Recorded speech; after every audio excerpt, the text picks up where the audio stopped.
Welcome back to WCS Europe Season 2 Premier League Grand Finals. The Grand Final itself of Season 2 will take place at 6 p.m. Central European Summer Time, which is in about 25 minutes' time. Until we get there, though, we've got some special content for you, including a few calls with some celebrities. Our first one is checking in with one of the famous barcrafts in Europe. Hello, Barcraft Paris.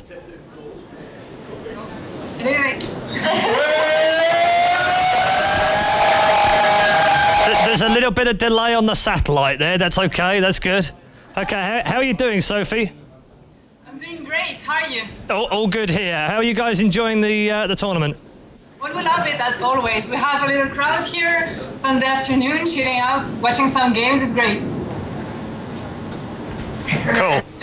Okay, so without Stefano, who have you guys been cheering for? Well, for the last game, we've been cheering for Grubby, unfortunately. But yeah, shit happens. So, yeah. I'm sorry. I shouldn't have said that. Okay, so who are you going to cheer for the final now? Is it MC or is it duckdeok? I think we have MC here, but... Okay, cool. Usually at these meltdown bars, you guys do these groovy drinks. Have you got anything special this weekend for WCS? I mean, every day is special, so we do have our usual cocktails. Nothing special for this weekend, no. Okay, what have you got down there? We've got some swimming pools. We've got what is that? I'm not sure what this is. I'm not sure if you see it. Right. But it's meant to be super tasty, so you should just come and try it. Okay. I think it's a good thing to do. We are here in Paris, we're in Berlin and London as well, watching you guys. So yeah, we love you. Hope you love us. Well, don't be offended if I don't pop over just yet. I've got a few things to do this evening. So I want to just see if you guys can make more noise than our crowd here in Cologne. So after 3, say hello to Cologne, Paris. Okay, ready? 1, 2, 3.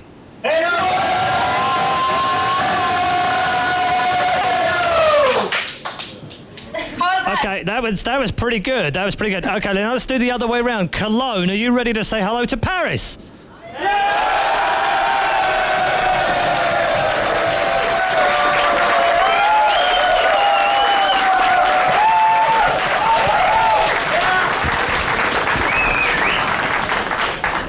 That was a bit of an unfair fight. Sorry, Sophie, about that. Yeah, no, they're very loud here. I'm glad you're enjoying it. Thank you for coming in and being part of our show today as well. We love the barcraft. We love what you guys are doing down there in Paris as well. Keep up the good job. We'll speak to you soon. Thank you. See ya. Bye-bye. Bye. Oh, so cool. Barcraft Paris there. There's plenty of barcraft celebrating all over the world right now for WCS Europe, WCS Korea yesterday, and of course WCS America. Don't forget, semi-finals and grand final tonight, and we'll find out who the last man is through the 5th place playing in WCS America this evening. So still a little bit more StarCraft to come this weekend. It's fantastic. For now, we're going to get some collective thoughts from our experts, Apollo, Kalaris, and Todd. Thank you, Red Eye. We're in the crowd over here. A bit louder than France here, but also France was very loud in my ears. I got this thing in my ear and kind of hurt a little bit, to tell you the truth. But I'm here with you two. What are your thoughts on today so far? We're very close to the grand finals right now. What stood out for you on this day? I think I was pretty happy about the return of Naniwa on form. Obviously, making it to the World Finals yesterday was devastated after his loss, and I just spent some time with him yesterday evening. I was pretty upset he didn't give me any shout out, by the way. Helping, trying to refocus and everything to come into today with a fresh mind. Now he did, and he showed some great games, so that was one of the highlights of the days today, but definitely also the game of Grubby. Now especially the one on Red City was really crazy. I hadn't seen any game like this in a very long time, and I'm glad that I was here for this. You picked all the best moments. I've got nothing left. Okay, I want to go back to that game where that Naniwa did play against Vortex that he just absolutely nailed, just to the T, completely nailed it. Can't remember which map it was on, Star Station or something. I can't remember. But it was really, really fun to watch. Oh yeah, Derelict, that's the one. It was really, really fun to watch Protoss get it that right. So yeah, it was cool. What do you mean? You've seen my games before? I'll just leave him alone. All right, you guys been having fun?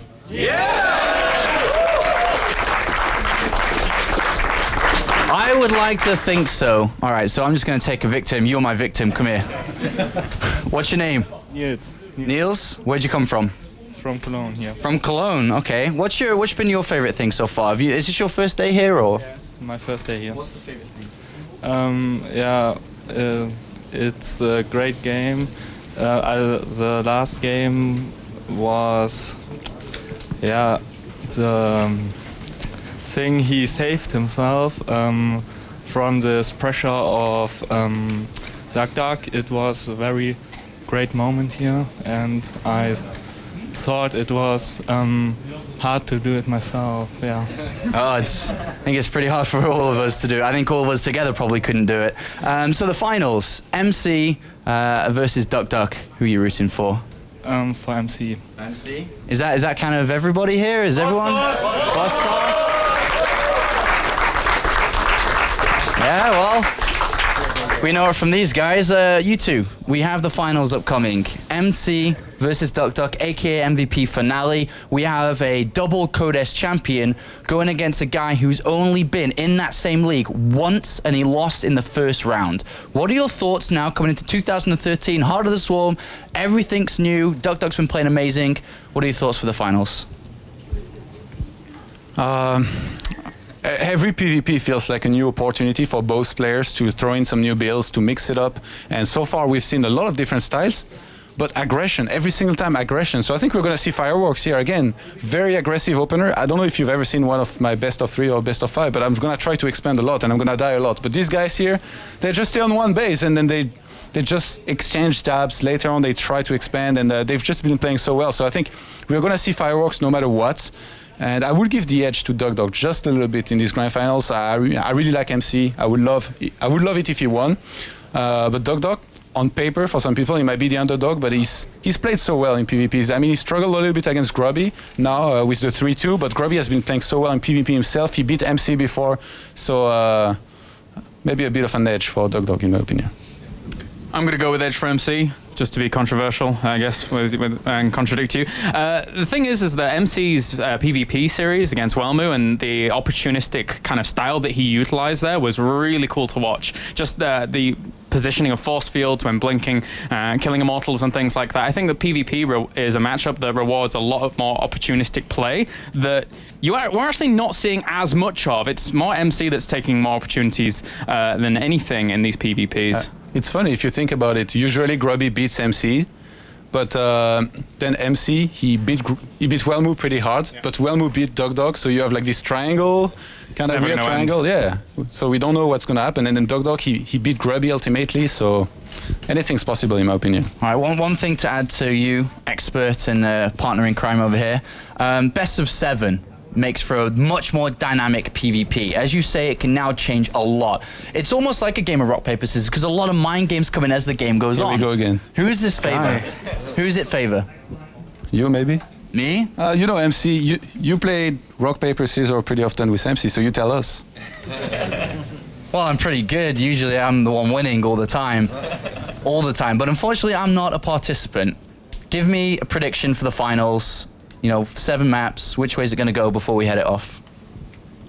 Like I said, duckdeok, I'm going to stick with it. I think if he mixes it up a little bit more, because if he keeps going for 3-gate and Stargate, MC is going to start hard countering that with some Twilight play and some Blink all-in, some Dark Templars. So he has to be very careful. And if he just uses the same build he's been using, very refined builds, make sure he doesn't make too big mistakes, he keeps on scouting, I think he should be fine. And Claris? MC 4-2.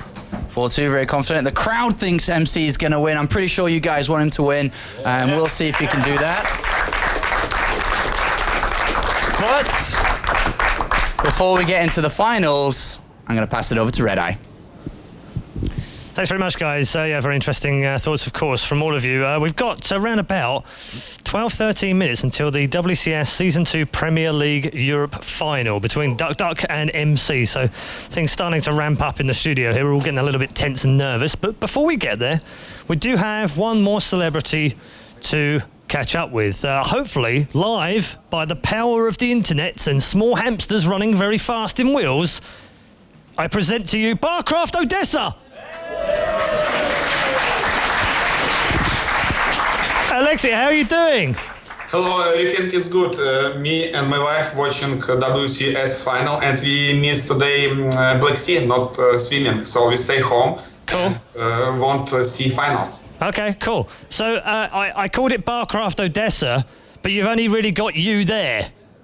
Yeah, So- we soon coming my brothers and friends, and we make Okay. Minecraft at my house. All right, so do you think it would be good to expand and then defense it? I think totally defense every expand. How you doing, my friend? Because we had you here last season for bar. We're missing the cocktails this season. I prepare some special cocktail on next time. I need working harder and make some special stuff. So I still testing. Nice. So who have you liked so far of the games? What matches have you enjoyed? I think in this moment my favorite games on map Redstone when play Grabby and duckdeok PvP game. Its game was crazy when Grabby almost lose, but hide expand help him take this game. Yeah, that was a crazy fourth map.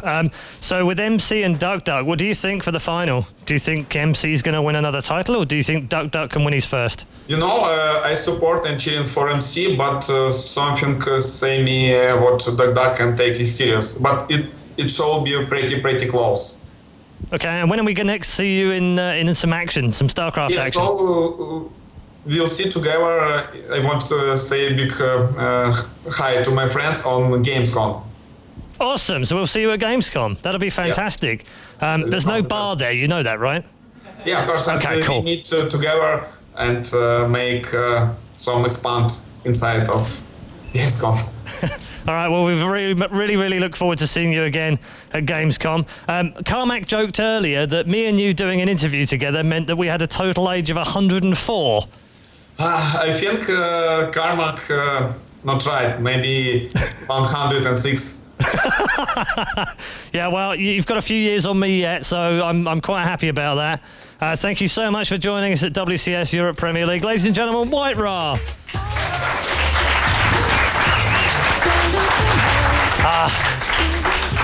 Love that guy. He's such a great personality. He's exactly what StarCraft 2 needs. We are about to get underway for the grand final, but before we get to that, let's catch up with your commentary team. It is the one and only, or the two and only, Apollo and Kalaris. Thank you very much, Paul. Welcome back to the caster's desk. The final series of the past couple of months is about to occur. We went all the way from 32 players, and we are now down to just 2. That's right, it's been a long time. We've been commentating since the beginning this season. Round of 16 this past week, the round of 8 this weekend, and of course today we had 4 players in the main tournament, 5th and 6th placement matches, deciding matches, but now there's only 2. SK's MC and MVP's duckdeok. Guys, get on Twitter. Do make sure to tweet about it. Include the hashtag WCS. I've just sent out a tweet. Go ahead, retweet it. Get it out there. Tell everybody to come watch these grand finals. Is MC gonna win another tournament? It's been a very long time. It's been over a year since he's been in the finals. Or is a player who was surrounded by thorns in Korea finally gonna blossom here today in the WCS Europe Premier League finals? He certainly has the opportunity to. You're right about that. In terms of, there's been so much PvP here during this entire tournament, and we've seen both of these players show PvP after PvP, and it's been more exciting than I was expecting it to be. There was the time, a little bit of me that was saying, well, it's just PvP. I don't know what to say. But their games have been so down to the wire, time and time again. It's really shown some good stuff. It almost feels for me like the finals wouldn't be right if it wasn't Protoss versus Protoss. For this Now, season, yeah. it just doesn't feel right. If MMA was to be there, it would be almost like we were lying to ourselves, saying that there weren't that many Protoss in this tournament. It's, of course, a Terran player up there. But coming into the round of 8, we had 6 Protoss players, a Terran, and a Zerg. MMA, and Vortex. Quite excited for this as we do get ready for the big one. We have 2 players from Korea. Is it the Boss Toss on the right-hand side, who in the last 4 matches, as you can see on screen, lost to Vortex, but then you know, Wellmu and MMA, those are big results there. Oh, certainly. The 3-0 against Wellmu as well, when a lot of people expected Wellmu to come along and be like, this is European PvP, and then the flag was kind of broken down by Bostos. He breaks it across his knee and just says, no, I am still the Bostos. And then meanwhile, duckdeok here with a string of games against Protoss. Some close, some not so close. So duckdeok's, he's always the wild card, he has to be. Yeah, I mean, he's shown a little bit of weakness versus Wellmu, but Wellmu definitely just got outplayed and out-experienced by this guy on screen, a 2-time GSL champion. He's won a home story cup, he's won an Intel Extreme Masters World Championship, but all these titles, yes, they're big, but they were all 2010, 2011, and 2012. He said it. He is not performing to that caliber in 2013. This could be his win. This year, he's had 2 semi-finalist finishes, just finishing top 4, but for MC, nothing. That's not good enough. That's not good enough. It needs to be a final, and more importantly, needs to be a win. Not at his peak performance in terms of statistics just yet is MC, but still just one of the strongest contenders out there. Those pins on his chest basically say that.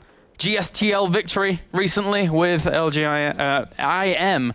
And, you know, for now here, with this PvP final, it's a best of 7, so we are going to see potentially every single map. Yeah. I said 4-2, but it could quite easily go to all 7 games. Yeah, I know you feel, you know, MC can win this 4-2 potentially, but as you can see, they're the maps on screen. It's very difficult for me to call this. I don't know which way this is going to go, sorry. As MC has a bucket load of experience, but duckdeok is a player that's been around from the beginning. He played in the 2nd ever GSL tournament way back in 2010. He's been on Team MVP from the beginning. Yes, he's only played in Code S 1 time, and that was towards the end of 2012, a year which really put his name out there, which was MVP finale. Most importantly, in the GSTL, when he was able to come in for his team and pick up some important wins. I think the biggest time that he went on the stage was against FXO, being able to beat out big players like Leenock, Oz, Gumiho. But he's always just been this player that, yeah, MVP finale is pretty good, I suppose. Yeah, he can come out for the team league. Yeah, he can probably get a couple of kills. But now he's made this righteous decision from the get-go this year. I'm going to go to Europe, and I'm going to make a name for myself. And that's what he's doing in this tournament. He's made a name for himself. Before this, really, with this season, just remember where duckdeok's come from in the round of 32, where him and Tails together from Team MVP were like, all right, we're going to try to break this barrier down, man. We've got so much difficulty playing from Korea, but we're going to try our hardest to break that through. He did it. He made his way through the round of 32 when no one believed he could. He made his way through the round of 16, showing his performances offline, beating the likes of Stefano at 2-0, making him look easy, beating Lucifron. Lucifron and Stefano, 2 massive names in the European scene. And then, of course, we saw him just put the nail in the coffin when it comes to beating out the Europe scene. 3-1 Naniwa and 3-2 in that game we just saw from Grubby. And for duckdeok, there was so much volatility at the very beginning. That round of 32, it was a rocky road. Anything could have happened, but he prevailed, as you've just said. And now here, gaining his rightful position in the final after proving himself time and time again. Can he beat the Bostos, a man that has stood atop the prize winnings for so long, is there again? Yes. He is #1 right now. duckdeok, it's that David and Goliath story here from the Korean scene. MKMC, the absolute titan of Protoss, against duckdeok here, who's looking to turn those heads. MC is the Protoss player. He's absolutely incredible. You know, he is the #1 Protoss player of all time in StarCraft 2. He's the highest earning Protoss player. He's won the most titles for those race as well. And yes, it is Goliath versus David. You know, MC is a massive titan. He's incredible. But when it comes down to skill today, I think it's a lot closer than anyone can expect. Oh, yeah. When it comes to the prize earnings, the difference between the two, when it comes to the titles, when it comes to just their names side to side, MC versus duckdeok, and you know, you can even say that was the question mark at the end of duckdeok's name, like, who is duckdeok? It's two different players, two different leagues, two different levels. But in the skill-wise today and how they're going to perform against each other, it's as close as it can be. It certainly is, and that is why we could see it go the entire way, all the way to 7 maps here. And as you said before, during our little discussion over by the crowd, is that, you know, this is a best of 7 provides such weird dynamics that could just change the complete tide of everything going on here. You have to factor in previous maps. You have to factor in the fact that you could change things up completely from a macro game to actually going for proxy gates even. Massive, massive diversities here. You could just throw out a complete signal for the first couple of games and then change that up the next 4. Yep.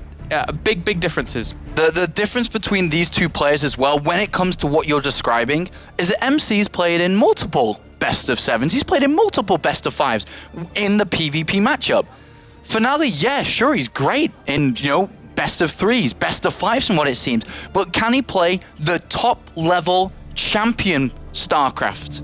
Because at the best of 7 tier, when you're playing in long games in a final, remember this is MVP Finale's, or should I say duckdeok's first final, he's got to go through all these mind games, especially in this matchup in PvP. There are going to be so many adjustments that the boss toss will do to make sure that he has an edge in every single build order, in every single strategy. And if duckdeok does not keep on top of things, that's where the advantage lies in experience with MC. That's where I think MC will have his advantage. The longer this series goes out, the more adaptation we'll see from MC. duckdeok needs to go into this series hard, and he needs to win the first game, I feel, more than anything. He needs to come in and say, yes, I'm not the same quality as you. Yes, I haven't won 2 GSL champions, but I'm going to win this one. This is actually my tournament, MC. Yeah.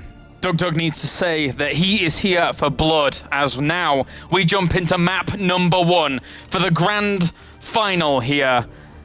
And it's going to be on Whirlwind for that first map. So MC versus duckdeok to see who takes it all. Who takes that number 1 spot in WCS EU Season 2. As we have, spawning down to the bottom right-hand corner, our red Protoss, representing MVP and Korea. Ladies and gentlemen, give it up for MVP duckdeok.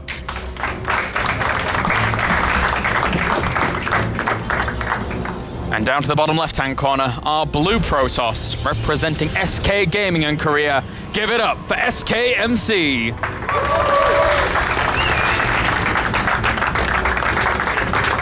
You know, it's not the first time that a relatively quote-unquote unknown MVP player just came out of the woodwork to win something big. No, it's not. Of course, everybody just looks at MVP saying, well, you know, Dong Reigu's pretty good, isn't he? But remember the time that Sniper came out of everywhere and did what he did. But forget about these things right now. We already have strategies starting to develop. In this first best of 7, the first map of all potential best of 7, or 7 maps, should I say, we have a 10 gateway from the boss toss. And he is the one stamping his authority with the strategy choice he's gone for. Yeah, very, very quick potential for aggression here for MC. Whilst duckdeok, luckily enough for him, he actually scouts clockwise in advantageous positions here on Whirlwind, so he's going to see it very quickly. I cannot believe how lucky this is, first of all, to be in these positions and then to scout this place first. Because he will go in there and be like, oh, MC, that's how you want to play this series. Yeah. And then can immediately start to adapt his build to what he sees. Already seen the Cybernetics core being built when his gateway hasn't even finished. Immediately, I think duckdeok should just focus on his defense, which is getting down a second gateway pretty fast here, making sure that he doesn't make any mistakes when it comes to just his pro production, his distribution between minerals and gas. And I think he's going to be fine. He'll be happy with this setup. Yeah, should be indeed. Yeah, he sends his Cybernetics code down. His MC's is 20 seconds here in advance. And unfortunately for MC, he scouted out the wrong location first, so he's going to take a little while longer to see what his opponent's up to. But for MC with this build, it's not necessarily what his opponent's up to, right? It's more what he wants to do from this position with the earlier buildings. Yeah, MC just really needs to kind of say, all right, he's seen this early, very early. He must adapt to this. So if MC carries through with this, he may be fighting an uphill battle. So we may see a little bit of a change and a switch up with what MC's original idea was. Because behind this, duckdeok's chrono boosting into the Cybernetics core. I really think we'll see additional gateways come down. He stomped his pro production to make sure he probably can squeeze in, you know, the units and the structures that he needs to defend against any early attacks that we could see from MC. Exactly, taking little shortcuts here whilst he was one probe up for a little while isn't too bad there for duckdeok. And the probes have equalized out now, so it's just a question of whether or not duckdeok can deal with this effectively. He already gets his stalker out, will kill off that probe, and it's always super, super important. And these are the mind games that, I'm not sure if you caught those gateways, you may have seen one go down there, but these are the mind games that we talked about. Because MC stopped Chronoboost into the cybernetics core, he actually went back into his Nexus. He's got double gases down, and he's just going to go ahead and expand here, I think. So he's like showing this super hyper aggressive 10 gateway, but to expand. And behind this, duckdeok's now in retaliation had to put down additional gateways. Yeah, and whoa. Oh, he saw the probe. He just barely saw that probe. Very, very good reactions there by MC. So already in game number 1 in this best of 7, the mind game's coming out. The probe tries to hide behind a pole, but unfortunately, Stalkers have got very good vision. Well, duckdeok sends out another probe here. I think that, you know, he's trying to read into this a little bit more, realizing that MC hasn't come across the map, and may even start to realize that MC's just going to abort his plans and fall back on an expansion. With a robotics facility coming down here, I don't think this is too bad for MC. With his mothership core down already, he's already up to a photon overcharge. I think this is a perfect position for the boss toss. duckdeok, yes, he's on 3 gateways, but he's never breaking up the main ramp. I don't think he'll destroy the Nexus with the units he has, and with a photon overcharge ready, and MC sees this units across the map, I think this is fine. I think MC's going to be probably smiling. Yeah, he knows exactly what's going on. Okay, he's not smiling, but you know, inside he's smiling, trust me. It's a happy time for MC, depending on how he looks at it, but he is going to move down here with this army, chasing back that Stalker, and actually saves it. The Zealot's going to continue the pursuit and not get it in the end. Good micro battle here from both players, as the Zealot for MC did try and pursue the Stalkers as well. Yeah. But that's a lot of Stalkers here for duckdeok. Oh, can't lose those force fields, can't lose those sentries. Needs to keep those alive, you're right. A Frozen Overcharge will go down on this Nexus and push these units back for now. And there just needs to be a chrono boost on that Immortal. He's already got so much energy on the mothership core. He's 60 energy away from getting another photon overcharge. If he buys a bit of time, he may be able to use another one. But the most important part is that Immortal. When that Immortal comes in, as long as MC doesn't mess up here with his units, baits another attack there from the Nexus. This is okay for the boss toss. Yep. Like I said, I think he's fine. Yeah, I think so too. duckdeok's happy to sit on the edge of this photon overcharge and constantly make his opponent feel like he's under some pressure here, but as you said, that Immortal now's out. He's going to hammer it down. He's chrono boosting into the gateways. He's not going to let go of this. He's going to try and go for it. MC has an Immortal. Oh no! MC on the other side of the map actually force fields a lot of these Zealots out, which means that the Stalkers get in there, but oh, he brings down the Immortal. Yeah, Stalker's going to go down as well here. If he kills off that next Stalker, this is a lot of firepower that duckdeok retains. And only sentries there? I actually don't think he can defend that. He needs 25 seconds extra for this photon overcharge. It's not too far away. But let me tell you, if he loses the Nexus, it's not the end of the world. Do not think it's the end of the world here. Yeah. But MC, is he going to try and defend it? He may just give it up.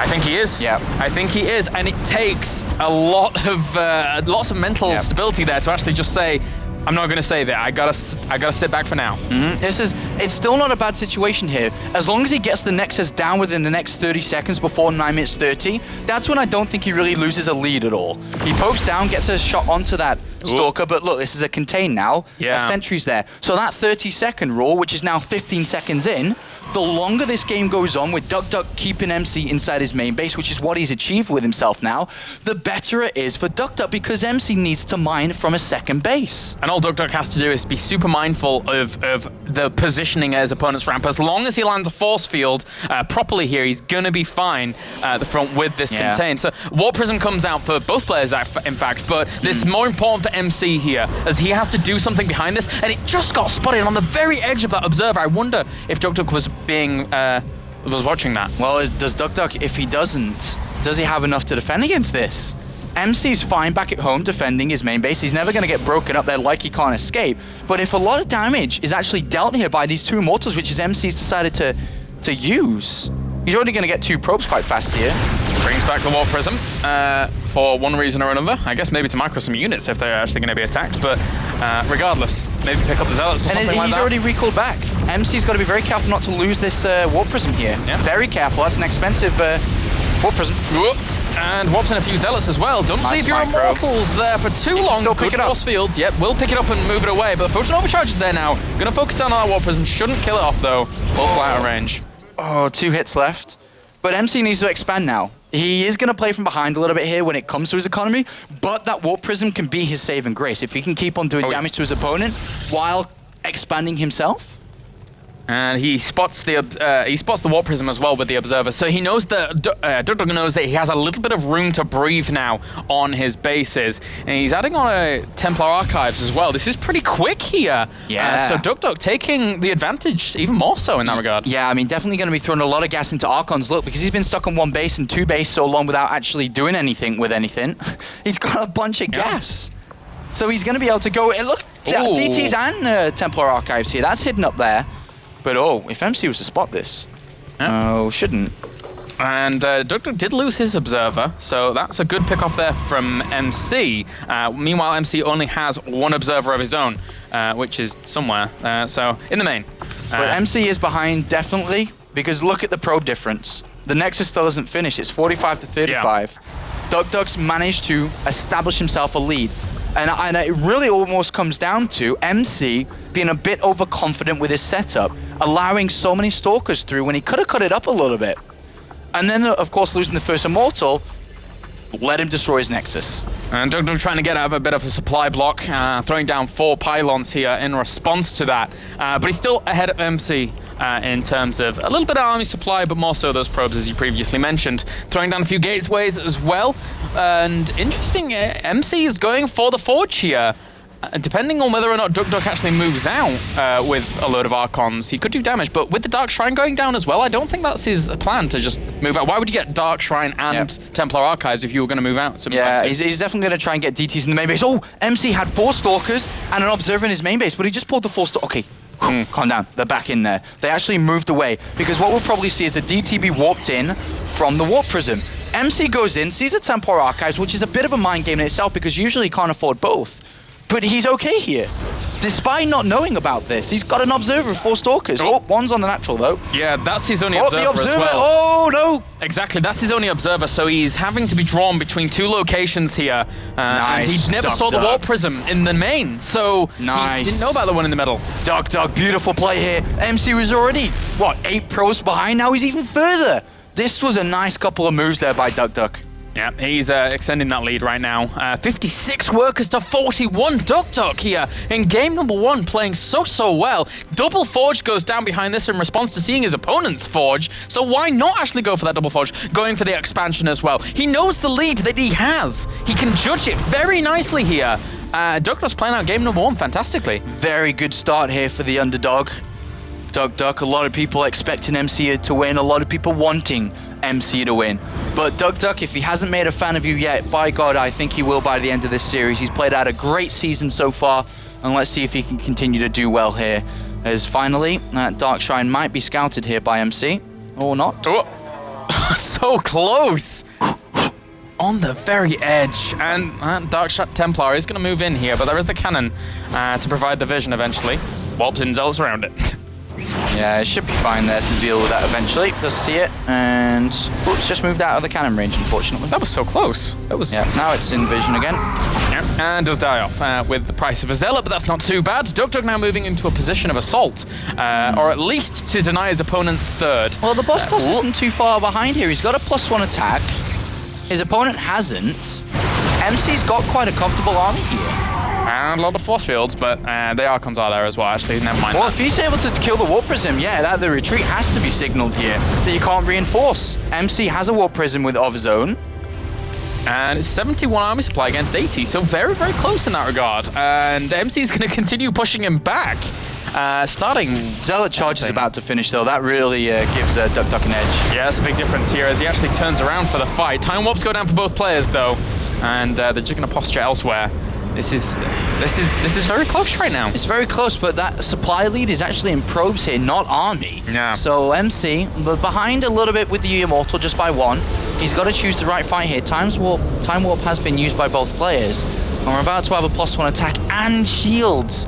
Finish up for duckdeok soon, who is increasing, using that economy lead he has. Oh, there's the feedback there on that mothership core. Very, very good usage of that. Time warp goes down on duckdeok's army as well. And MC now trying to fight on forward, but Zealots warped in. The Archons for duckdeok are doing a lot of damage here. Some of them clumped up at the back, though, not really doing too much as well. No retreat when there's time warp. Yeah, MC's just going to come on, go straight through.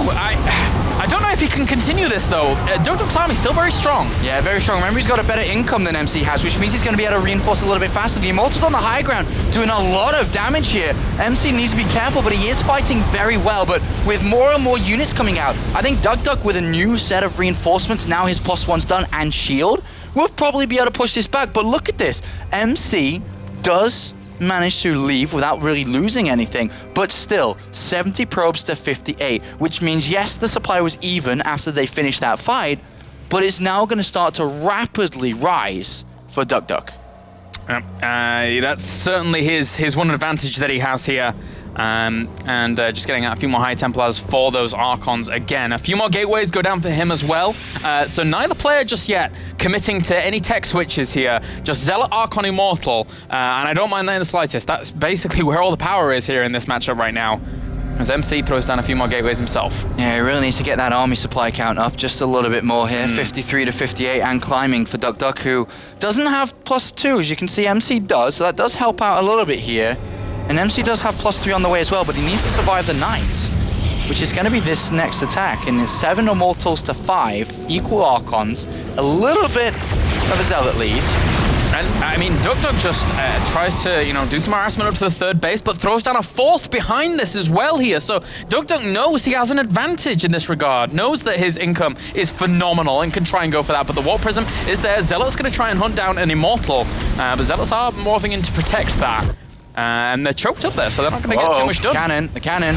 Whoa, actually, he only has one observer. Where is it? Oh, it's gone. The cannon's gone. The observer's with the army, though, so it's all good. Okay. All right, MC, bit of a supply lead here. Does still have 9 probes less, so it's his army value. And with this +3 attack coming in and Zealot charge, I reckon MC's got a timing here. I'm not sure if he realizes it or not. But he absolutely, upon seeing the 4th Nexus go down as well, and MC not having a 4th of his own yet, MC could take a fight here. But the problem on Whirlwind is there's a lot of high ground, which is going to clearly favor the aggressive player. Yeah. I mean the defender, sorry. There is a huge difference between +3 and +1 weapons for these Archons and Immortals. So you're right, that is really MC's window to hit. But supply blocks here, adding on 4 pylons to try and get out of that as well. Any reinforcements that he would have added onto this a little bit earlier has kind of been slowed down there, and that's not really going to help out this timing. All right, we'll see if MC's going to hit it, because right now, I'd say the longer the game goes on with this 4th base down, again, duckdeok with a better economy throughout all of the game, but not quite the same micro, not kind of the same fights. But MC with another chrono boost into that forge, really trying to get this +3 out. And if he keeps on increasing his army value, he stopped pro production quite a while back here. He's got the Warp Prism as well. I really think this is a timing he could hit to win the game. Right, well, there's a few more gateways going down for duckdeok, as he does have that 4th base about to get up and running. And MC, he knew about that very early on, so he's actually moving through the middle of the map here, maybe looking to threaten that right-hand side, but duckdeok's also moving into a position to defend. Well, MC's trying to get both Nexus here. He's got Zealots on the 4th, hopefully his opponent comes to defend it, and then MC can move in with a better position. Down south there, his main army marches south. High ground advantage there for duckdeok, but MC, is he going to go up to the natural here? Is there a high? He is.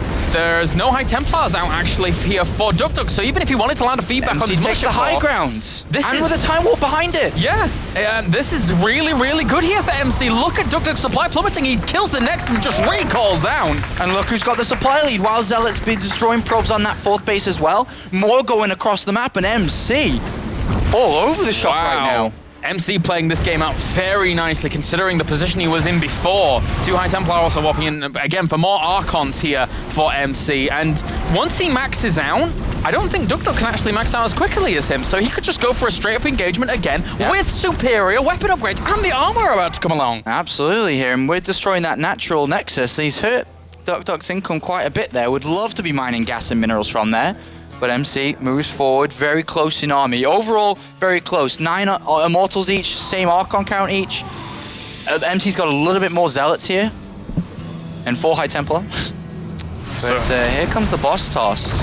Trying tries to get down there, can't quite get down there. It'll be a difficult fight to take if he was to move down there with time warps available here from his opponent. And he does have Storm, so that's going to provide a lot of AoE damage against this army that does generally clump up. Time warp goes down, but the army here for SKMC is huge. Good Storm hits the top of that army, as well as a second Storm here. And now, this isn't the best of favorable positions here from MC. Zealous charge forwards on the south here for duckdeok. He's trying to even up these supplies, but there's still a lot of Immortals. It's going to come down to Immortals and Immortals, but Zarkons as well here. This is so close, but MC in the end is taking the advantage, taking that supply lead, powering through, warping in Zealous at the back as well. He just needs those to get to the front, tank everything for him, and duckdeok now so down on supply. MC pushes forwards for victory. Oh man, this is more than just victory. GG. This is annihilation. That was absolutely fantastic from the boss toss. Playing from behind in a lot of circumstances, but the advantage that duckdeok had was always the economy. MC throughout that game was always kind of on top of it a little bit, was getting zealots around, the warp prism was around there, he destroyed his opponent's nexus, so even though the probe count, which is the real advantage duckdeok had, was never really utilized as much as you'd think, just because MC was all over the place. All right, now going into game number 2 here for duckdeok. The thing is, I don't think duckdeok in game number 2 changes up too much. Of course, it's PvP. There's the, you know, the rock paper scissors of the earlier game where something counts something, something counts something, etc., etc. But he looked really good in that game. It was just, you know, MC getting little bits of favorable engagements here and there. So, do you think he changes anything up? No, I think he plays the same again. Yeah. He's got to be careful of any aggressive plays from his opponent, of course, who loves to favor 3 gateways, loves to favor 1 gate, Stargate as well. We've seen that throughout the weekend. But as long as MC's on top of scouting and on top of things, I think MC may be able to outclass his opponent. And we talked about the importance of duckdeok winning game number 1 to really show MC that he can go the distance and be able to go and take this win. But with MC taking the first map, let's hope pressure doesn't get to the young'un. Let's hope indeed. Belcher Vestige is map number 2 here between MC and duckdeok. Again, best of 7 here, guys, so still plenty more matches on the way, unless we see the clean sweep here, which, you know, he's MC, he's the boss toss man, he could do it. But for now, we have, spawning down to the bottom right-hand corner, our red Protoss representing MVP and Korea. Give it up for duckdeok.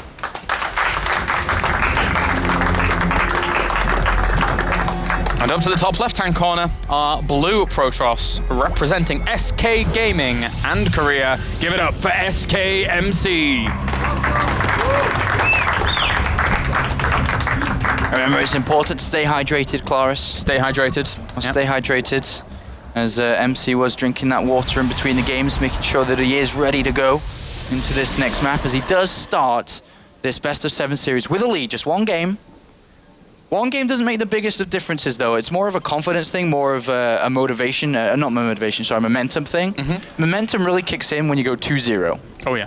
As you can see, MC jumping up and down in his chair, very excited. Very much so. Continue this series on. And the gateway is going to go down at a normal time here for duckdeok as well as MC. So MC is not going for anything too insane in terms of trying to fake out his opponent with earlier aggression here, but there's still a lot of options available. Yeah, and it's kind of difficult to read into the mind games that would be happening now, simply because that game 1, there weren't that many. It was more so MC kind of outmaneuvering and outplaying his opponent in the mid to late game, which we saw so much. But in the early stages, if we look back to game number 1, it was a 10 gate from MC, which was countered by a 3 gate from duckdeok, which MC fell back on and expanded himself, but made maybe a couple of micro mistakes to allow duckdeok in to break his nexus. But overall, the start of that game, I think, was fine. I don't think there's too much you can take away from that into this next game. Yep. Cybernetic calls going down as well here. Thank you very much for your tweets.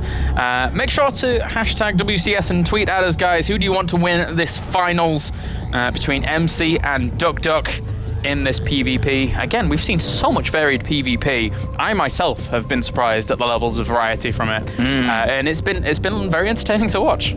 I do like MC's opening here. Likewise, duckdeok's done the same thing. Double gateway. I think double gateway is a very smart opening here from MC, considering duckdeok's tendencies, which seem to be very focused on 3 gateways. And also a tweet here from Grubby saying, sorry guys, I tried. We'll train for the World Finals now. Hopefully have good games there. Thanks for the massive support. Really appreciate. That's right. Grubby will be playing as a European representative next week in the World Finals. Yep. It's going to be a good one. I am looking forward to that, man. Gamescom is already a cool enough event as it is. Never mind having season finals there. It's going to be cool. All right, so this game now started to take shape a little bit. It's very identical in their builds, but a Chronoboost just now going into MC's Cybernetics core. That very Chronoboost has not been used yet by duckdeok, who throws down a third, and I'm sure he will throw it into the Cybernetics core in a second if he's going to add on the third gateway here. But this is just duckdeok. This is how he likes to play a lot of the games, which is 3 gateways. And he manages to pick up MC's probe, so MC doesn't have the option to counterattack.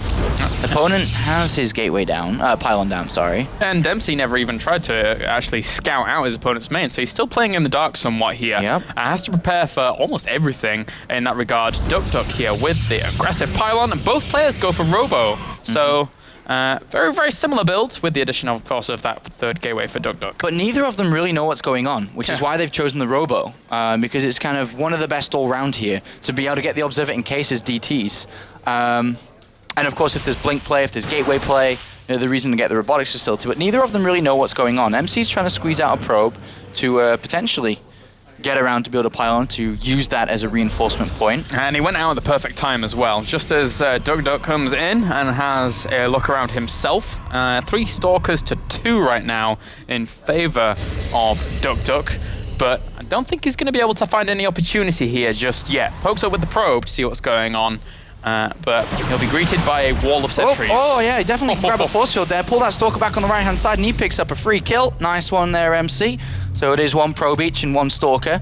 MC is scouting everything. Sees 3 gateways in a Robo, but has an Immortal on the way, but also 2 additional gateways. So he is quite high in the gateway count. Oh wow, yeah, he is. I think he may be anticipating something a bit more aggressive from his opponent because he's still 3 gateways in a Robo. Okay, maybe not as aggressive as I was anticipating, but MC now sees exactly what's going on at the front of his base and sees the fact that I think he's just going to use the all 4 warp gates for a warp in offensively. It's possible, yeah. It's really, really possible here. But he would have to fight against Photon Overcharge and Force Fields. Can be difficult to do that sometimes.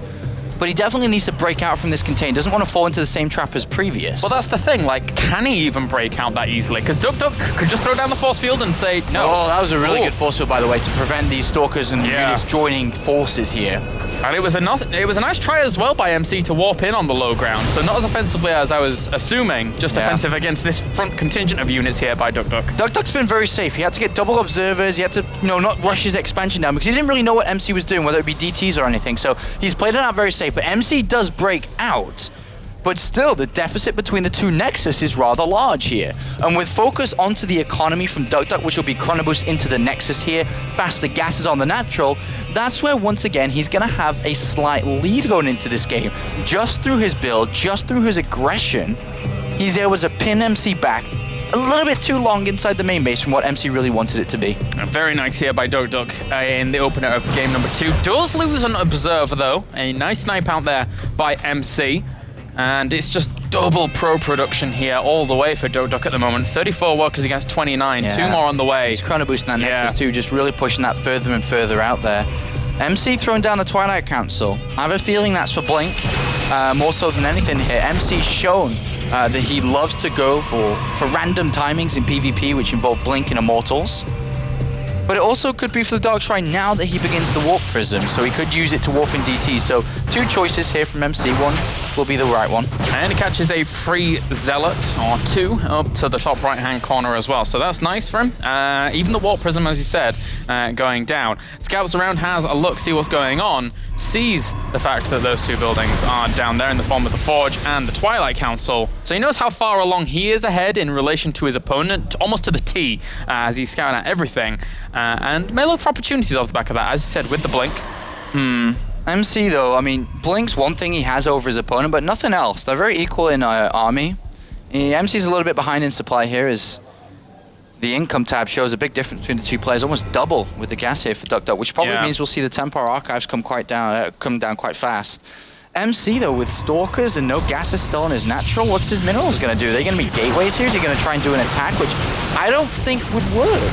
It might be difficult, yeah. And the thing is that even if he does have Blink, +1 behind that for duckdeok will be completed before his opponent can actually do anything. So Warp tries to drop these 2 Immortals and warp in a few Zealots, or the attempt of, but realizing that Photon Overcharge was in range of it, would have done that. Whoa! Nice force fields. Catches 2 of these. Oh.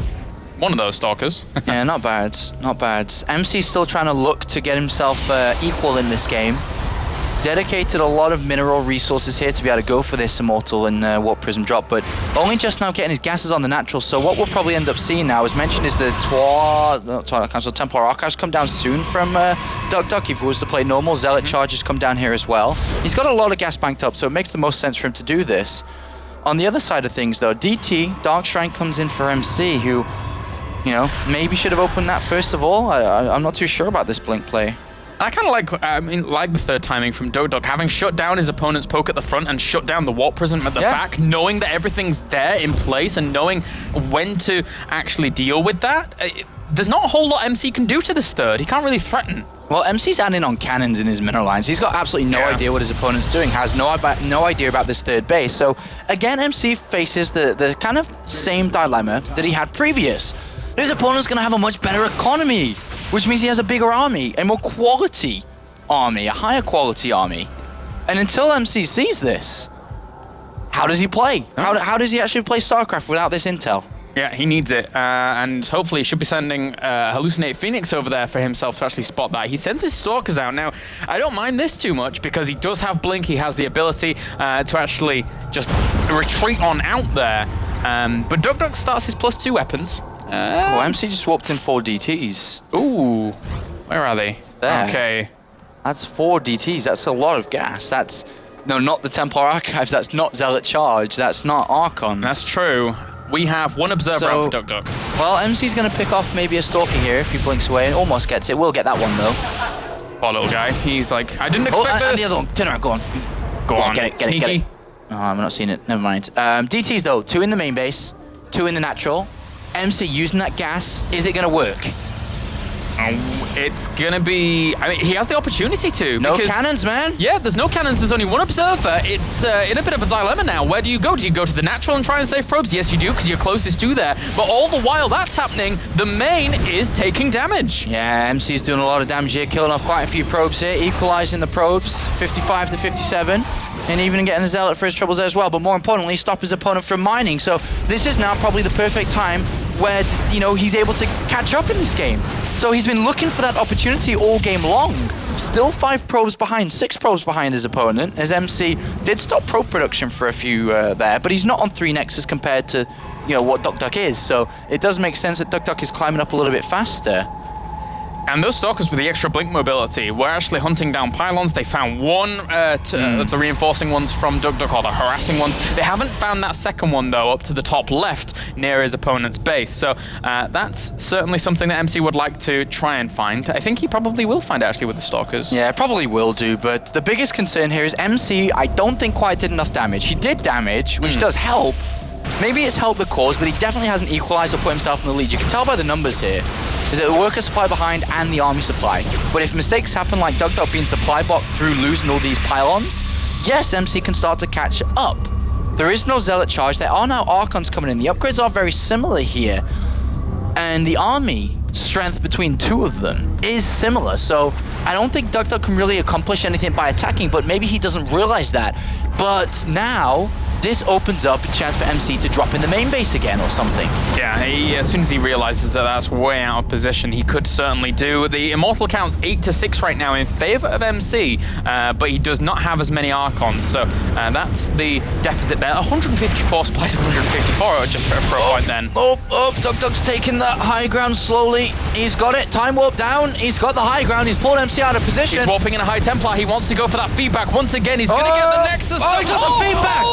He gets the feedback! The Time Warp lands on this army, it's trapped! Is the Nexus worth losing a good portion of your army for? But can MC even defeat this? I mean, duckdeok here... I think so, man. I really think so. Yeah, those Zealots came in from the other side here as well, and MC will crush that army. But, oh, that feedback. That feedback's one of a kind, man. One of a kind. We've seen a couple of them throughout this tournament. Meanwhile, the Warp Prism getting in there, realizing his opponent's on the other side of the map.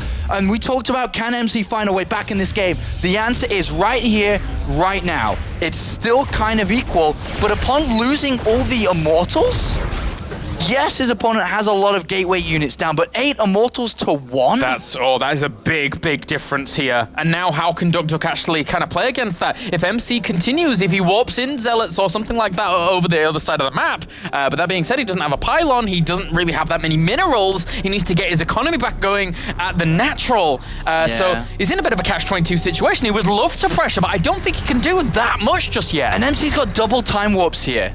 Ooh. The boss toss could open up this series with 2 games in the lead. If he was able to do that, I think he'd sort himself up quite nicely for this best of 7. He's got to be careful not to get caught himself. I think that may actually want a recall there. Yeah, definitely. Yeah, definitely a recall moment. As I said before, not having the gateway units to help that out, if it's just mass Zealots against 8 Immortals, the Zealots are going to win out that battle. So has to run away and fight another day. You know, he still took damage upon losing his natural Nexus there.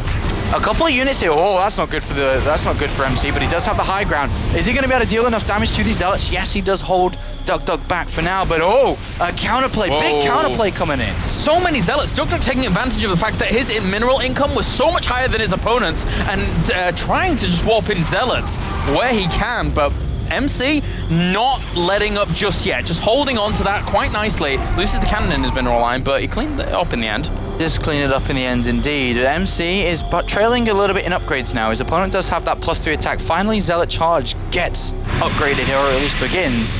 But as the Immortal count is higher, Zealot Charge and Zealots make a lot of sense here from duckdeok. So he really does need to focus on his own Immortals and his own Zealots, which is what MC is trying to catch back up on.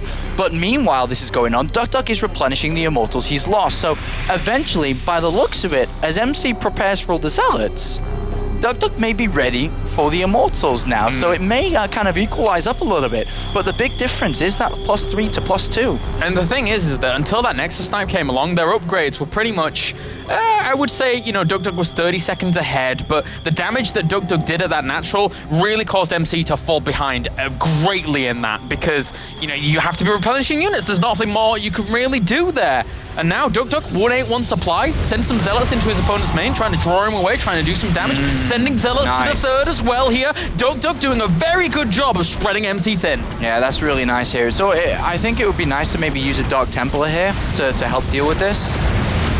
Oh, is he? Yeah, that Nexus, it's kind of low, but he saves it. Got to be careful with that third Nexus here. And I like that duckdeok's using mobility here, but he's also losing a lot of units. Yeah, and they are equal in income now. I mean, look at it. Yeah. It's 102 to 83 here. So MC, he could look for an opportunity to press his army advantage, but still, it's hard to make that call right now for MC. But I think when they finally meet, despite not having +3 attack, I think that MC might have a bit of a better army here. I mean, if you look at numbers again, it's 8 Immortals for MC to 6. He has 9 Archons to 11. I guess his opponent does have that. MC, though, overall, does have a nice army. Looking for that feedback. Nope. Gonna happen. And of course, MC for a second there did have just one High Templar. It just died though, I think. So he's warping in another one, making sure that he has that available to him. That feedback is so important on that mothership core. Warp Prism inside the main base here, forcing a lot of gateways to be chrono boosted out. Meanwhile, there are a bunch of Zealots going towards MC's third. He's got to be careful about that. Remember, it's incredibly low. There's a bunch of cannons here to help protect it. Oh, this could actually die here. These Zealots, they're gonna go to work, and that +3 weapons benefiting. A great snipe out there by duckdeok. Even supply blocking MC there for a second. And MC has to fight now. He's lost it, and he is fighting. He's fighting, but that's a lot of units there for duckdeok. That's a lot of Archons. Yeah, that is really, really... I mean, not only that, but it's also a bit of a difficult place for both players to engage here. And, well, separating off some of this army here. MC losing these units. He needs to retain absolutely every little unit he can. Archon Immortal versus Archon Immortal. Better position for duckdeok by far. Yeah, look at his Archons spread so well in front of those Immortals, tanking the damage they need to, and moving on forwards. duckdeok here in game number 2, showing fantastic decision making. Yeah, indeed he does. GG, duckdeok picks up map number 2, and he doesn't crumble to the pressure of the boss toss. He does not crumble to that pressure, and it is equalized. If it would have been 2-0, I think things would have started to get a little bit worse here for the MVP player. But MC now, almost that, just, you know, that feedback into destroying all those immortals was so good for him. It really did start to give him a bit of an edge, but I think the tools that duckdeok had, he used them so well. You pointed it out, using the zealots all over the place, the third, the main, putting MC under a bit of pressure, could never counterattack with that high immortal count, and it bought enough time for the young MVP player to get that immortal count back up. Yep.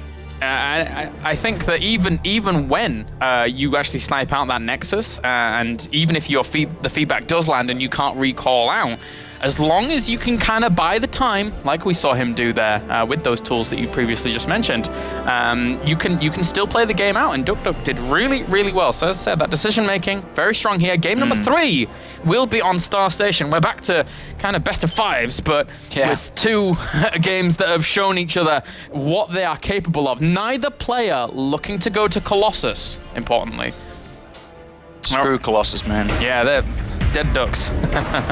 Again, no pun intended. Anyway, so going into game number 3 here now, as we have our 2 Koreans facing off against one another. MVP versus SK Gaming, as we have spawning up to the top left-hand corner our red Protoss. Ladies and gentlemen, give it up for duckdeok.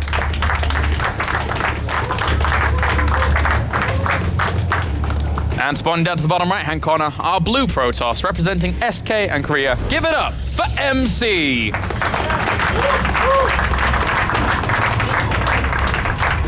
Boss Toss back in a finals for the first time in a long time.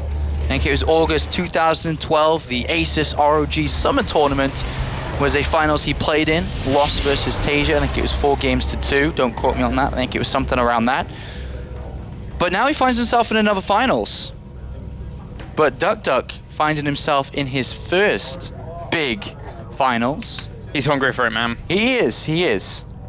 And he's showing it that at the end of the day, that cheeky probe, man, that always does that. He does. At the end of the day, duckdeok is just wanting to show that he can be a winner, just like everybody else. Everybody wants to be a winner. Everybody wants to show that they are capable of creating a big fan base. Everyone wants to show that they're capable of winning big international tournaments. And now duckdeok's finally got his chance. He's in this final. And you are right, Mr. And he wouldn't be the first person this year to make a big name for himself to win a big final. Protosses seem to have a knack for that, actually, now that I think about it. That's right, Stardust making his name off the back of DreamHack. And duckdeok, aka MVP Finale. And if you don't know who MVP Finale is, then you must not have watched the earlier days of StarCraft 2 in Korea, because that name definitely should ring a bell. He's been around for ages, I think I recall. 2010, played in GSL Season Open 2 or Open Season 2, whatever it was called back then. And he's been around, didn't really have too much success in 2010, 2011, just dipping out of Code A here and there. But 2012 is when he really made a name for himself within the GSTL games and other Korean Star League, or whatever they were called, the Korean Star Team League, or the KST, I think it was called. I'm not too sure of its actual name, but yeah, he was an important member for that team. Well, still is. Yeah, he is. And MVP, you know, you were saying before that a lot of people just know MVP for, you know, Don Regu and stuff like that, but the depth of the MVP team is actually really, really good. You mentioned Sniper previously. There's a guy like Keen who is quite lovable, to be honest with you. Yeah, man. There was deal with it. There was for a long time Genius, who was there for a bit. So very, very cool names on the MVP team. And duckdeok opening up for 2 gateways again. I have a feeling he may go 3. 3 gateways seems to be very strong against any opponent trying to tech off 1. 1 gateway, that is. And MC has decided to do that with quite a bit of gas mined earlier on. He's thrown down the Twilight Council here. Too difficult to know which this is. It actually can be any. It's a 50-50 flip here, depending on what MC wants, whether it be DTs or Blink. I think he goes Blink. Because if you look at the strength of the game he played out against Wellmu, he made Blink work really, really well on this map. So based on that, I would go with Blink. Against a 3 gateway player, I think Blink's very strong. If he's able to research Blink, defend while he's researching Blink, then counterattack with Blink, I think that's very strong. So he definitely should want to increase his gateway count up to 3 is fine here. I definitely don't think you need 4, but 3 is fine. So what MC's plan is, for sure, is probably expecting this 3 gateway play from his opponent again, Yeah. but is mentioning making sure he can hold on until Blink is ready and then pounce like a tiger. Pounce like a tiger. And yeah, the Robo is on the way here. And MC's seen the pylon on the right-hand side. Oh, wow. That's giving him a bit of an indication as to what his opponent might want to do, which he should be able to deal with quite quickly. And free damage. Free damage. Yum, yum, yum. Free damage. Free DPS, anyone? Free DPS? Free damage, anyone? MC will take it. MC does take it, and he's got a probe out there as well, so he's going to be able to counter-attack quite rapidly as Blink is on its way. Boss Toss has the high ground for now because there is not a Mothership Core present from his opponent, at least down there. So the Boss Toss just needs to keep calm until Blink is done, seconds away. And he's going to be able to hold this high ground. Yeah. And Blink is done. Well, not done, but 30, 40 seconds away. He could start even chasing this down if he wanted to. He is chasing it down. He blinking well is. He blinking well is. And this is a perfect time to keep on making Stalkers and go for the counterattack. He's got a probe and pylon on the left-hand side. Build that pylon probe. Is he gonna do it? 3 Stalkers first, then the Whee. pylon. Oh, I saw a red click there next to Ooh. that probe, though. Yeah, there Lucky was. that probe's moving. And I think he's actually Oh, the gonna miss Boss that. Toss is going to catch some units here. Oh. He's got Blink, remember. He can always micro away from this. Oh, that was not good. That was definitely He can not microwave good. for it and then loses a Stalker. Yeah, that's not the best control there from MC just yet, but looking to put on the pressure. But there is an Immortal. Yeah, he squeezed an Immortal out and a second one there as well. Maybe if MC can micro like a goddess. Or a god. Okay. Yeah. Well, MC is actually going to try and breach the high ground now, and he does. As these Stalkers, again, very, very good micro here from MC, could win him favorable engagements. He's going to actually take the Mothership Core. It's a Photon Overcharge down. That's big. Uh-oh. That's big here. The Boss Toss going to hammer down some pressure for sure. 3 Zealots come in. He's going to try and use Time Warp as his advantage now with the Zealots. If he can get Time Warp down, get the Zealots at the front. The Zealots will charge down the Immortals, and then he can use his Stalker micro behind it to try to win the fight. Yeah, those Zealots are so important here for those to actually try and tank the damage, and the good Blink micro already here from MC, trying to blink back, trying to also focus down that first Immortal. Will he get it? He gets one, but at the price of a Stalker there, the Zealots are now gone for MC, so he still has to be very, very careful. That third Immortal was the savior of duckdeok. Oh, the Mothership Core stays alive there. Ooh. Manages to get through that. And can start Blink microing back again here. The second Immortal was not shooting. Time Warp was very, very annoying for it. Shields are regenerating on that second Immortal. He needs to target it down. It's in red health. And he's losing so many Stalkers here as well, but the Zealots move forwards. He kills off one Immortal. He kills the second one. This is so close. It's so close, and there's just no other Immortal being made here by duckdeok. And the 2 Zealots got another Stalker. MC's got to go now if he wants to win this game. He has to go now. 2 Zealots and however many Stalkers. He's got 5. He can win this fight, and if then he gets to the robotics facility as well to stop the Immortal, He's on top of this it. is where MC can do it, but he has to get there fast. He sees the Chrono Boost on it, and he's just going to go for the Stalkers initially here. He knows if he can kill those off, then the Immortal will have nothing to buffer for it. Only probes, in fact, which is not exactly the best of trades here for duckdeok. If it actually comes along, he still has his Mothership Core alive. It's Blink. still alive. A great Blink here. Catches another Stalker. A few Zealots are in a good position. Photon Overcharge goes down for duckdeok as well to try and prevent this. But there's so many Stalkers right now. He goes for the Mothership Core. He's going to take it down. That Immortal's going to get a lot of damage down. Needs the Zealots to hit it, needs the Zealots to be in there, and there they do, they get to it, and now duckdeok is on the back foot. 15 are supplied to 31 army supplies, 12 to 4. On the other side of the map, no. duckdeok with balls of steel just walked in 2 Zealots, man. He's going to get into that mineral line. He's going to get into that mineral line. He's going to try and do damage. I think he's already done damage in that mineral line. The probe count is low here for MC, who's forced to warp in Stalkers. And there you go, GG. duckdeok realizes those Stalkers, too much to deal with. 2 to 1. 2 to 1. Close game there from MC, very close. Nail-bitingly close there. If those Immortals had done a little bit more damage than they did do, and they were doing a lot of damage, he wouldn't have been able to win that game. It was very, very close. Great set of decisions from MC. And now, as this series starts to develop, is the time we start to see more mind games. MC, I would like to say, almost blind counted his opponent. Did not scout, expected the 3 gateways, set up defensively, and then counterattacked on top of it. Now it's time for this guy right there to be like, you can't do that to me, man. You actually can't just tech up like that. You can't just do that. And it's his decisions on these next couple of games which will define this series.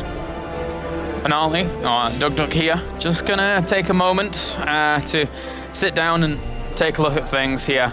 But MC has stepped away for a second. After the third map, you are allowed indeed to just step away for a little moment and just collect your thoughts. Get a bit of fresh air, whether it be just pop outside real fast and then come back in, whether it's a couple of words with his manager Minsik, who is looking over all these games, trying to pick up some weaknesses now. But I think the biggest thing that MC is going to thinking about now, I think he's going to go into it and be like, all right, I may have got a nice win there, but I also did a build that's pretty good against what his is. So now it's time to really reflect on myself and think. This is where the mind games come in a lot for MC, because now he has to think, all right, well, what is he going to do now that he's realized that I'm doing this? And so we're really going to have to see how these strategies do develop from this point. Newkirk Precinct will actually be our map here. I don't think we can really read too much into that. The natural can sometimes be easy to pressure a little bit, as well as the main is also a bit bigger than the photon overcharge radius. So if you do manage to get up there, applying earlier pressure, then there is place to retreat that isn't on low ground, which makes it easier to continue that pressure. Yeah, it is. So we'll see which one decides to do that pressure and try to continue through with it. I mean, going into this, with the momentum that now MC's picked up, do you think he goes 3-1? Or again, does duckdeok show what he's worth and pull back another game and we have a tied-up series once again? I think it could go either way. I actually can't give you a prediction, sorry. I think that they certainly could go either way here. duckdeok has shown in these games that he's able to take those decisions that have propelled him on, but MC likewise has shown again, he's the most opportunistic of these players I've seen in Protoss versus Protoss during this series, and games like that really do show his mettle. Yeah, and games like that, I think that, it's difficult, but also sometimes easy for some people to really read into the mindsets of both players. As we see duckdeok on screen right now, just kind of thinking about what to do. There is a couple of minutes still in break, but we will be looking at a game in a minute, because I know one guy that's pretty good at understanding mindsets of a high-level competition that's played in many a final himself. May not be in StarCraft 2 big finals, but he gets it. He gets the mentality of these players. And we will be going over to Todd in a couple of seconds' time here, just to get a fresh opinion and fresh thoughts onto this series, because it really is starting to become a very dynamic, interesting series from this point. Yeah, and it's always nice to hear from Todd, being our resident Protoss player here in our PvP finals. As, again, I'm curious to see what he's actually going to be looking at here, because Todd provides us a little bit of a unique perspective. Yeah, I'm really interested too, so let's hear his thoughts. Todd, take it away. Thanks, guys. We just saw fireworks. We predicted it, then it happens. I want to take a look first at the first game. It's very important, obviously, to start with a win. And what I saw in the first game was extremely interesting. Both players, they went for a similar style. They kind of skipped Colossus. They went for this Zealot, Immortal, Archon composition that so many Protoss seem to affectionate in the matchup right now. So we can take a look at the first game, and we will see that the worker count and the army composition were very even. I think I wanted to see a part a little bit later when both players had 150. Yeah, like about now, we're about to have some fights, and if we pause the game and look at the army supply, we're going to see that it's very even, 83 to 86, duckdeok in the lead. Upgrade-wise, can we see the upgrades, please? We just have +1 made by MC and charge research by duckdeok, so no upgrade of any kind of attack here. He went for the double forge and he went for the shield. This was very interesting. Since he's going for such an Archon heavy composition, this shield right there is going to be extremely important. But MC just focusing on the attack upgrade. And now MC, he's not afraid. He's going to engage. If you look at his armies, no matter which player you could be in this game, personally I would think this is an equal composition. Maybe I can engage and try and make a difference during the fight with some micro and some nice reinforcing, some nice positioning. But duckdeok, it felt like he was scared. He was very scared of MC here. I thought he had a decent start in this game, but in every single one of these fights, he ended up being the one pulling back when he wasn't necessarily losing. So what I'm saying here is that I just heard Apollo say ball of steals when he saw Zelos being warped across the map. But so far, for me, it's been MC truly who has had ball of steals, because every time they had similar composition in the same army, MC, he did not hesitate, he just went for it. You can look at it there. He's just gonna attack, and duckdeok, he starts and he he takes the fight at first, and then he always ends up retreating. So nice feedback here by MC at first. And see, again, the composition are very equal here. I think we have one more immortal by duckdeok. MC keeps on fighting, he keeps on reinforcing with Zealots. This is exactly what you need to do during those fights. Warp in only Zealot, but look, duckdeok is the one retreating for some reason. Instead of warping in Zealots and keep on fighting, he's just pulling back every single time. Remember, they're about the exact same army supply. So MC, not scared, going forward every single time, duckdeok. Maybe, you know, if you're in a good position in this kind of game, in the grand finals of a tournament, one thought that might pop in your head might be, am I really winning this right now? Am I winning $20,000? Am I about to make a lot of money? And if this happens, you're going to lose focus. Then you need to refocus from there. If this is what's happening to duckdeok, this is going to be really tough for him to take down MC in this series. MC right now in the lead. duckdeok is going to have to compose himself to make sure he doesn't play scared. You want to play your best, ultimately, in the finals like this. You do not want to be scared of your opponent. So in my opinion, he's going to have to think a little bit better during those fights. Is he not taking the fight because it's the grand finals, or is it because it's the best choice? That's pretty much it. We're going to head back to our casting team with Apollo and Kyle Harris. Thank you very much, Todd. Fantastic analysis, as always. Again, always very nice to hear Todd's opinions. Yeah. It's a unique perspective that you don't normally get to listen into here in the very middle of a series. That's from right. Pro. You know, Todd's been there in finals before, so he makes the perfect analysis there to really give us thoughts on what two players are going through at this moment. Maybe he's right, man. Maybe he is right. The duckdeok just needs to be like, all right, this is it. This is how I'm going to go for it. And if he, you know, comes out of these fights and kind of doesn't go in there as strong as he could do, the boss toss is going to take as a bigger lead as he can get. He needs that oomph here in this PvP series. He's down one game, spawning to the bottom left as our red Protoss, representing MVP in Korea. Give it up for duckdeok.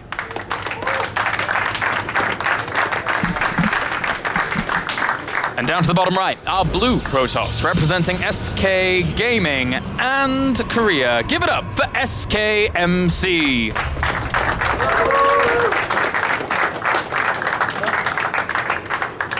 All right, well, this game is where things become interesting, because if MC picks up another win, he will then have 3 games in a row being on match point. Of course, this is a best-of-7 grand finals, first player to 4. Takes it all, and I don't think duckdeok wants that to happen, to be in that kind of difficult situation where he would need to win 3 games in a row. So this map is the most important out of all of them that we've seen so far for duckdeok. If he wants the best chance to go and win the whole thing, he needs a win here. Nothing else than a win, otherwise it may become way too difficult to be able to pull back. And look at him, he's scouting is naturally scared of any proxy plays that MC very well could do. He doesn't want to run that risk of going down 3 games to 1. And for MC, this is a very important position for him to be in as well.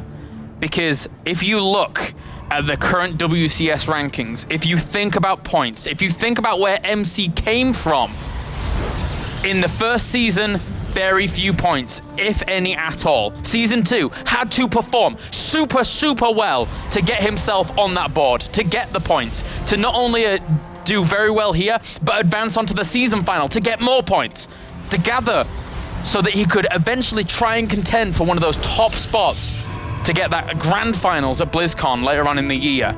And MC's doing that. MC is getting those points. So very, very important for him as well. I mean, MC, as mentioned, is the #1 highest earning StarCraft 2 professional player of all time, just shy of $400,000 in prize earnings. That is massive. He is the highest accomplished Protoss player there's ever been.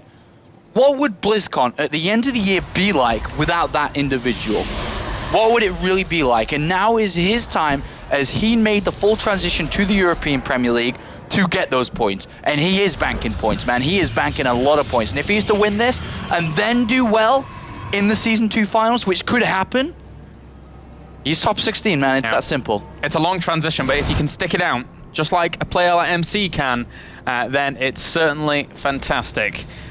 Okay, this game is now shaping up. Stargate goes down here for duckdeok. So what are we making of that, Apollo? Yeah, I think it may be Phoenix's this time.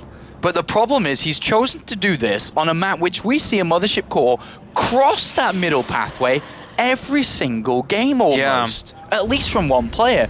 And if this gets scouted, MC is going to have a leg up to get himself towards that 3-1. He even sends a Zealot in. Oh, no, okay, never mind. But at least the Stalker's chasing the Zealot.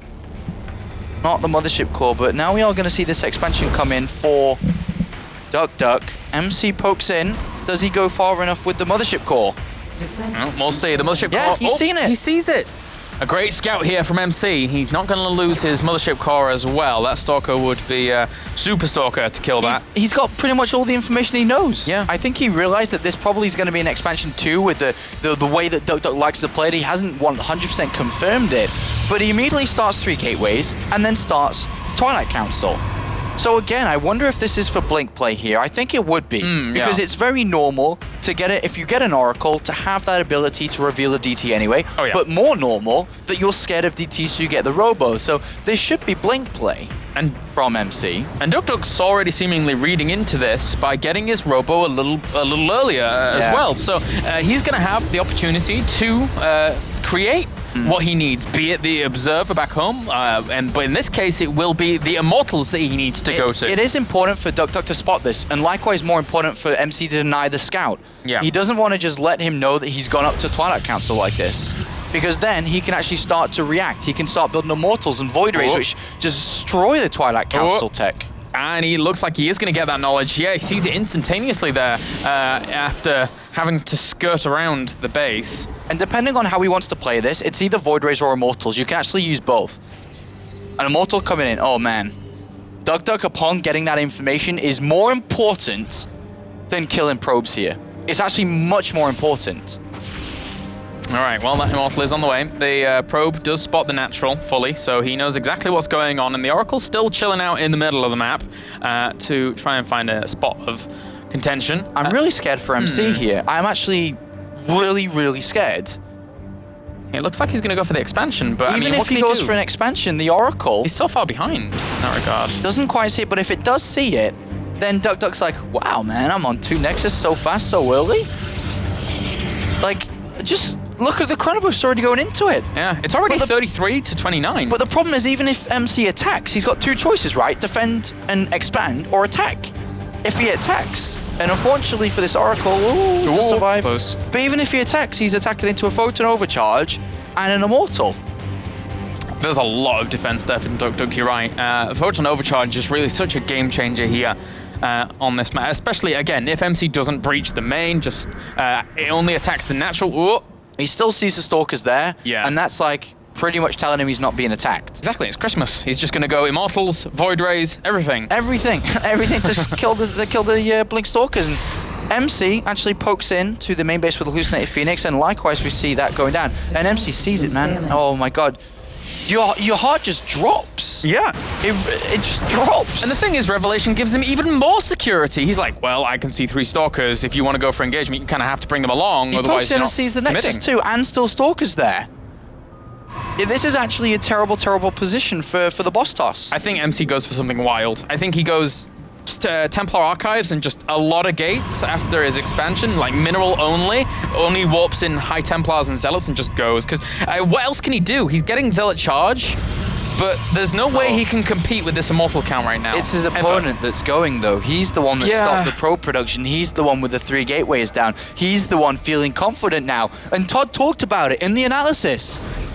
duckdeok needs to be more assertive with his decisions, and this one is as good as it gets. Oh yeah. This is absolutely as good as it gets. Gets an amazing build off against MC, gets a major advantage, and now says, okay, now it's actually, hey you, I know you've won a lot here, but it's time to get out of the game. I am not going to let you take 3 games to 1. Please leave. And MC's army is really heavily spread out here. This is the sledgehammer that duckdeok needs to just absolutely break MC in this game. He has so much potential in his army right now. 52 army supply to 24. MC just loses straight out. No, he's actually just dead. Like duckdeok says, get out of the game, please. We were actually going to another game here. Yeah, it's going to be game 5. Wow, Doug, again, I don't think I could have said it any better than a sledgehammer. There's no way MC can hold this. It just focuses down the Nexus, bye-bye Nexus. Stalkers at the back get hit by Zealots. MC, This was a disaster game. Well, just choosing to go over to that blink, it didn't work. Like, what was he doing with it? It didn't work. Didn't GG. do anything with it. Didn't do anything. Duck says, no 3-1 for you. No 3-map advantage where you'd have to win 3 games in a row. No, 2-2. 2-2. Still, now, we went down to a best of 5. It's now time for the best of 3. And then maybe eventually we'll get to a best of 1. Entirely. This hinges on sheer determination and will. Todd couldn't have said it better. Just committal. Absolute, pure committal.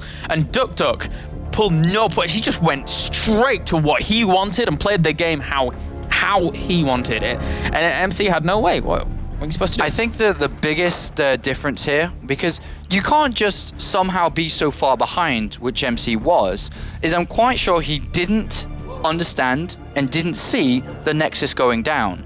Therefore, he was expecting maybe an attack from this, whether it be Phoenix play, a later Nexus coming down, and he just didn't get it. He just didn't kind of understand the build properly. And now I'm sure that he starts to realize, oh, that was one gate, Stargate into expand. And if you look at the builds that was actually chosen from duck, 1 gateway, Stargate, Nexus, Robo, with an Oracle. What happens if MC was aggressive with those 3 gateways instead of trying to research Blink and sit back?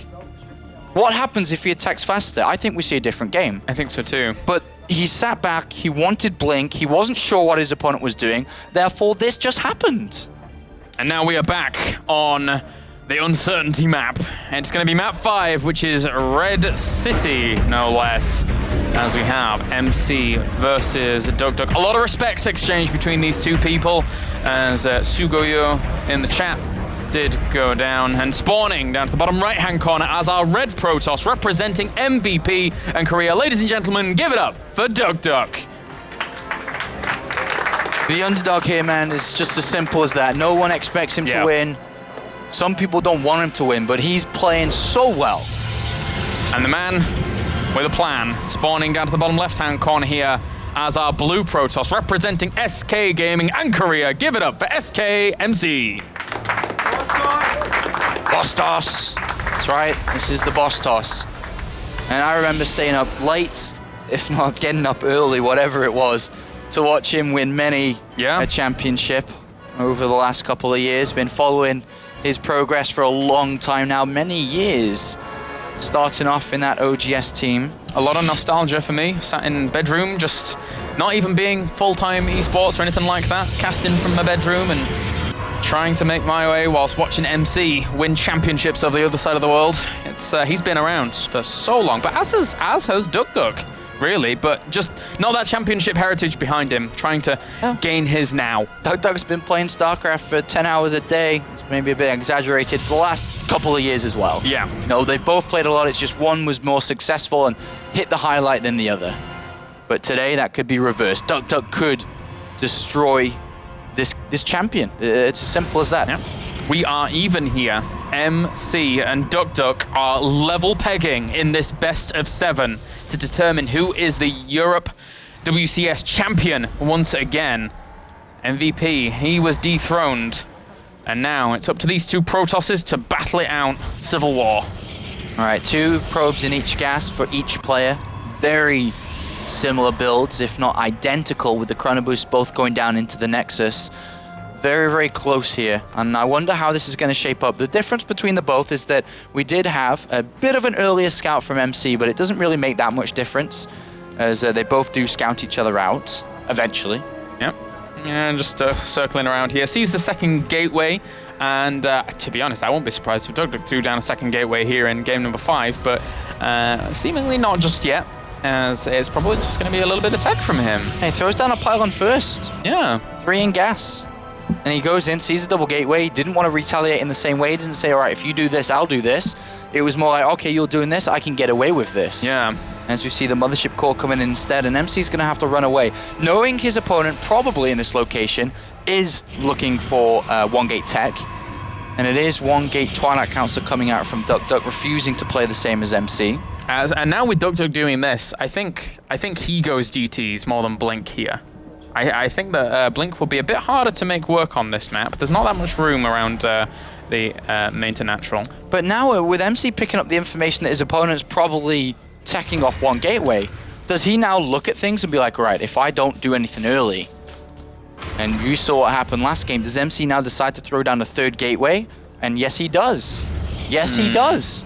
He's moving out now with his units. He's got to put a bit of pressure on. And duckdeok is going to go for blink here. So again, it's always up in the air. It's like, it's reversed on the Star Station. It's reversed.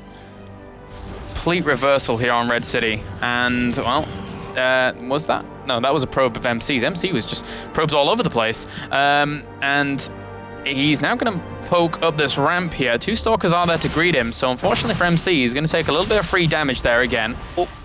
And Yep, but the probe did slip down, and it will be able to build a pylon, and that's outside of vision range from duckdeok. Sneaky, sneaky. As both mothership cores do go in, MC's going to get a bit of information here. He's going to see the Twilight Council, and he sees it researching. And so now he knows exactly what he's up against. Yeah. And he needs to strike soon if he wants to get in there before Blink is researched. But seemingly he's retreating with these Stalkers. He throws down the robo. He decides to go home. Smart. I love this decision making. Based on the intel he's picked up, he said, you know what happened when I tried to break my opponent who did this? It didn't really work. Yeah. Or when duckdeok tried to break him, duckdeok tried to beat him. And MC defended and then counterattacked with Blink. So now things are a little bit reversed, and MC immediately starts the robot on a Twilight Council of his own here. So I'd be expecting MC to start his immortal production quite fast. And duckdeok here, it looks like he's just going to be using this Blink a little bit more, I would say, defensively with this Nexus going down. I think he's calling it. I think he's like, all right, he's not going to attack me. Yeah, after seeing the movement out in the middle of the map, just a little bit at least, with that Stalker and the Mothership Core and where they were and some things like that, duckdeok now says, yeah, I've got the better hand. And duckdeok, I think his response here is brilliant. Absolutely brilliant to throw down the expansion here. And because the expansion is what you do if you were map mapping and you could see what MC was doing. He was falling back defensive onto an Immortal. Has a Twilight Council down here for some reason as well. And MC pokes in, reveals the probe, and also starts Blink. For the boss toss, is this a timing in construction? Was the boss toss thinking moves ahead of his opponent? Was the boss toss expecting the Nexus to come down and expecting himself to be going for this Blink Immortal push? That's so in-depth. That's thinking levels and levels and levels on top of each other. And with this right now, the boss toss has a pylon on the other side of the map. He's chrono boosting out this Blink, and he could hit a very, very strong timing. A very strong timing here. Yeah. Because duckdeok's trying to get Immortals, but MC's already got one of his own. But there's Blink on top of that for MC Stalkers. And 8 Stalkers to 3 Stalkers right now. Although that being said, duckdeok did just warp in a few there. So evening that up. And he does have 2 sentries, which have accrued quite a bit of energy. So force fields going down whilst this push out comes along. And duckdeok could do it. duckdeok has space control. He has the army as well. Look at this. MC's like, no. Go away. No counterattacks here. But he doesn't know about the pylon above. Is he just going to check? No, he's not. So there's still going to be that counterattack option. But MC is moving across the map. There is already one Immortal out. Remember this Photon Overcharge as well? And there is a second Immortal. MC doesn't have much time. Blink is not ready yet. He loses one Stalker straight away. And look at that. duckdeok does bounce off. But I'm not sure if MC can break this. duckdeok, are you going to be able to defend? I mean, even as Photon Overcharge, right? So his army with the second Immortal as well. He's going to take this. Good force fields, separate this army out for now, buying himself more time. There could even, if he keeps throwing down force fields there, he could have another Immortal. Oh, MC comes in, Time War comes down, Stalker's attacking from the right-hand side. These force fields do come down, he blinks forward, and this is the chance that he wants to do. He's going to try and break down these Immortals. Kills off the sentries, denying any more force fields from actually occurring. Kills off one of the Immortals. Will he take down the second one? There's going to be a third one out here in just a little bit, but he kills off another one. Photon Overcharge will hold him back. duckdeok is doing this. The MC doesn't have that much. Oh, and the counterattack. Oh, duckdeok is just beautiful here with this counterattack play. This is absolutely fantastic, understanding what his opponent was doing, and we really can see the layers of strategy just on top of each other here. And I don't think this MC can do it. He lost 600 resources to nothing before the fight even happened, and those force fields are beautiful, cutting off the Immortal from doing anything in this fight. We've said it all tournament long. This map pretty good for force fields, and this is the first time that we properly see that come to fruition here, as duckdeok once again just goes for the defense, realizing that he's ahead here in this regard. That Immortal will go down, but he still has a lot of firepower here. MC cannot break this location, even if he killed off all of that. There you go, GG. duckdeok is one map away from claiming his first tournament victory of all time. If you aren't supporting duckdeok right now, then don't even bother, because that game was amazing. That game was so good by both players. Yeah. But that defense, the micro, the force fields, the setup for the defense was one of a kind. That was awesome. Considering the circumstances, in a grand finals for the first time. MC looks shaken a little. He's like, how can you do that? There's only a few Protoss players in the world that can keep that composed during that. Levels of thought here go into that game, and duckdeok prevails, being one game away from a championship, trying to collect his thoughts, as is MC. This could go to the underdog. This could go to duckdeok here in the WCS Europe Finals. What a good game from duckdeok, who just continues and is now for the first time in this series in the lead. He lost the first game, won the second, lost the third, won the fourth, 2-2, and now he's won the fifth. He's gonna reverse my entire prediction if he wins the next one. God damn it. Damn you, duckdeok. duckdeok is marching forward. So far, what a great season he's had. In the round of 32, lost that game versus Damaga 0-2, and Damaga just swashed him. Yeah. Actually squashed him, just got him out of the way. He then went 2-1 versus Daishi. And remember those games? He 4-gate him. Yeah. He 4-gate him. And then against Damaga, won 2-1, and the last game was on Newkirk and that Immortal push. His micro, his force fields were fantastic, and we didn't expect him to go through. Then we had the round of 16, and we had Stefano, and he got 2-0 versus Stefano, 1-2 versus Wellmew, and then 2-1 versus Lucifron. He advanced through again into the round of 8, 3-1 versus Naniwa, and 3-2 versus Grubby, and here he is right now in the grand finals, 1 game away. Is this map, Derelict Watcher, gonna be the map that duckdeok wins something major for the first time in his career? He could have gone out at the very beginning, but now, at the very end, duckdeok is on the verge of victory as we load up into game number 6 here. See if he can prevail, or if the boss toss can bring it back 3-3. We have, spawning up to the top right-hand corner, 1 map away from the championship. Spawning red, representing Korea and MVP. Give it up for duckdeok.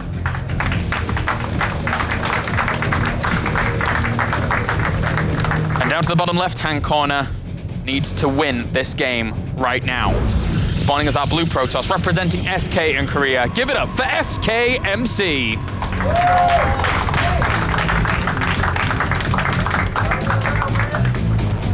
All right, this could be it. This could be the map that he wins it on. This could be the map that duckdeok, as mentioned, who's been around from the beginning, he's only been in Code S 1 time, has now tried to conquer foreign lands, and he's doing all right for himself. He's in the grand finals, and he could win it right here. It's now down to President Toss, the Obama Toss, the boss Toss, to show us what he's got. Because if not, and if he doesn't live up to the task here, then he doesn't deserve to be the winner. Yeah. If he lives up to the task and goes to the last game, then anyone's a winner. And it really is a very intense moment for MC. The amount of pressure on his shoulders. For him, the build comes out. The best game in PvP he plays all tournament long comes out right now. Otherwise, he is dead. I was going to go with dead as a duck again, but I'm still not falling into this trap anymore. Double gas going down for both players here, as they're just going to play this out a little bit normal at the very beginning. MC's shown weakness versus Zerg players this season. He lost versus Stefano, he's lost versus Vortex, but in the PvP matchup, 2-0 versus Titan, in the rematch in that round of 16 group, 2-1 versus Titan, and then 3-0 versus Wellmew. This shouldn't be a walkover. MC should win this game and we should go to the final map. Yeah. But how is it going to happen? Is it a 4-2 duckdeok or is it a close series? Who knows? I don't know. Who knows? It's up in the air. It is up in the air right now. Second gateway gets added on for duckdeok here. And he may be just going for his traditional build here, 3 gateway into a tech structure. I think so. And that's wise by duckdeok. Don't do anything fancy. Don't do anything crazy. Just scout out your opponent, see what they're up to. Rely on your standard build back at home to keep you in this game. Well, he's Chronobus into the Cybercore, and MC does poke in and see it. So MC's now starting to build an image of what can come. Is this going to be a third gateway down? Is it mind games? Does he just go ahead and expand from Chronoboost in the Cybercore? These are things we need to think about as well. And duckdeok technically could afford that in terms of being a map up right now, it being match point. MC has to play. Whoa, MC. Yeah, Stargate. Yeah, throws down a Stargate inside his main base. The third gateway does come down for duckdeok. All right, so 3 gateways versus 1 gate tech from SK MC. Is it an Oracle? Could be. I think so. It's the most likeliest. And duckdeok's going to have Stalkers. Well, it depends on where the Stalkers are. True. Does the Oracle do damage? And does MC have enough to defend? I think the Stalkers are going to be out on the map because of that probe down there, looking for a pylon to put on aggression. This could be very simple. This could end very simple. Yeah. MC, it all depends on the timing of duckdeok's warp-ins, really. Sentry is there, though, so he has a force field. There's the Oracle made. The mothership core's on the other side of the map, so it's not a full-out aggression. Plus, that means there'll be a photon overcharge on the main nexus, so it's not like that Oracle has free reign. And the robo facility goes down behind this, so MC with a slight build order advantage in that regard. Again, it all depends on the timing of the warp-in. All depends on that. Almost approached the entrance of the ramp there. What's following this? He's going to fly over a pylon. He's going to fly over that pylon. Oh my gosh, it's revealed. Oh! MC, unlucky, buddy. duckdeok sees it. And now duckdeok in this position. Does he go ahead and try to... Oh, MC's got a pylon too. MC's got a pylon. It's like we're seeing that with the pylon that early. It doesn't really matter too much about the warp-in timing because duckdeok can save it to always warp in those units at home. So it alleviates duckdeok's pressure so much. MC only just now got the mothership core out because he rushed out this Oracle, so he doesn't have photon overcharge. Immediately, duckdeok instant reaction. And MC's pushback. And is this how it ends? Is this how it ends? We'll see, because right now MC is on the back foot. He's got a big army outside his main base, but he does have a pylon inside his opponent's main, but 3 Stalkers do get warped in to make sure he can defend. Yeah. Does duckdeok now just contain his opponent like we've seen game in, game out, and just expand himself? I think so. MC with the disadvantage, trying to make something happen. Those Zealots, though, there's nothing really to help them defend, so he sacrifices 300 minerals to Stalkers if he actually continues to pursue. He'll kill off the pylon and then try and maybe catch them, but it's going to be difficult. And here it comes. Here's the Nexus. Here's the sentries coming in. duckdeok's going to contain his opponent for as long as possible here. MC may be pushed into one direction. He may be... Oh! What the hell happened? How did these units get down there? That was not meant to happen. And then with the Oracle coming in... Oh, MC breaking out here. And not only that, but duckdeok is pushed so far back now. How did MC break out? That was not meant to happen. That was not meant to happen. MC needs to stay calm and expand. Do not attack in this position. Photon overcharge will be ready. Immortals are on the way. Yeah. I think if MC tries to go across the map and keep on warping units, he may be in trouble. I think the best decision is to expand here. Yeah. Oh, but he warps in a few more Stalkers, and that's seen by an observer. It's seen by an observer. And he's chronoboosting the gateways. MC, if he tries to end it with aggression, I'm not sure if this will work. I don't think so either. The first immortal's already there. Photon overcharge is ready to be used on the natural. This is going to take a very, very strong assault here by MC. He's going to kill off those Zealots and then just go with this. But again, he's got no pylon. Okay, there's a pylon down at the south. I see it on the Xelnog tower. I see it on the minimap. There's 3 Stalkers. MC, this is it.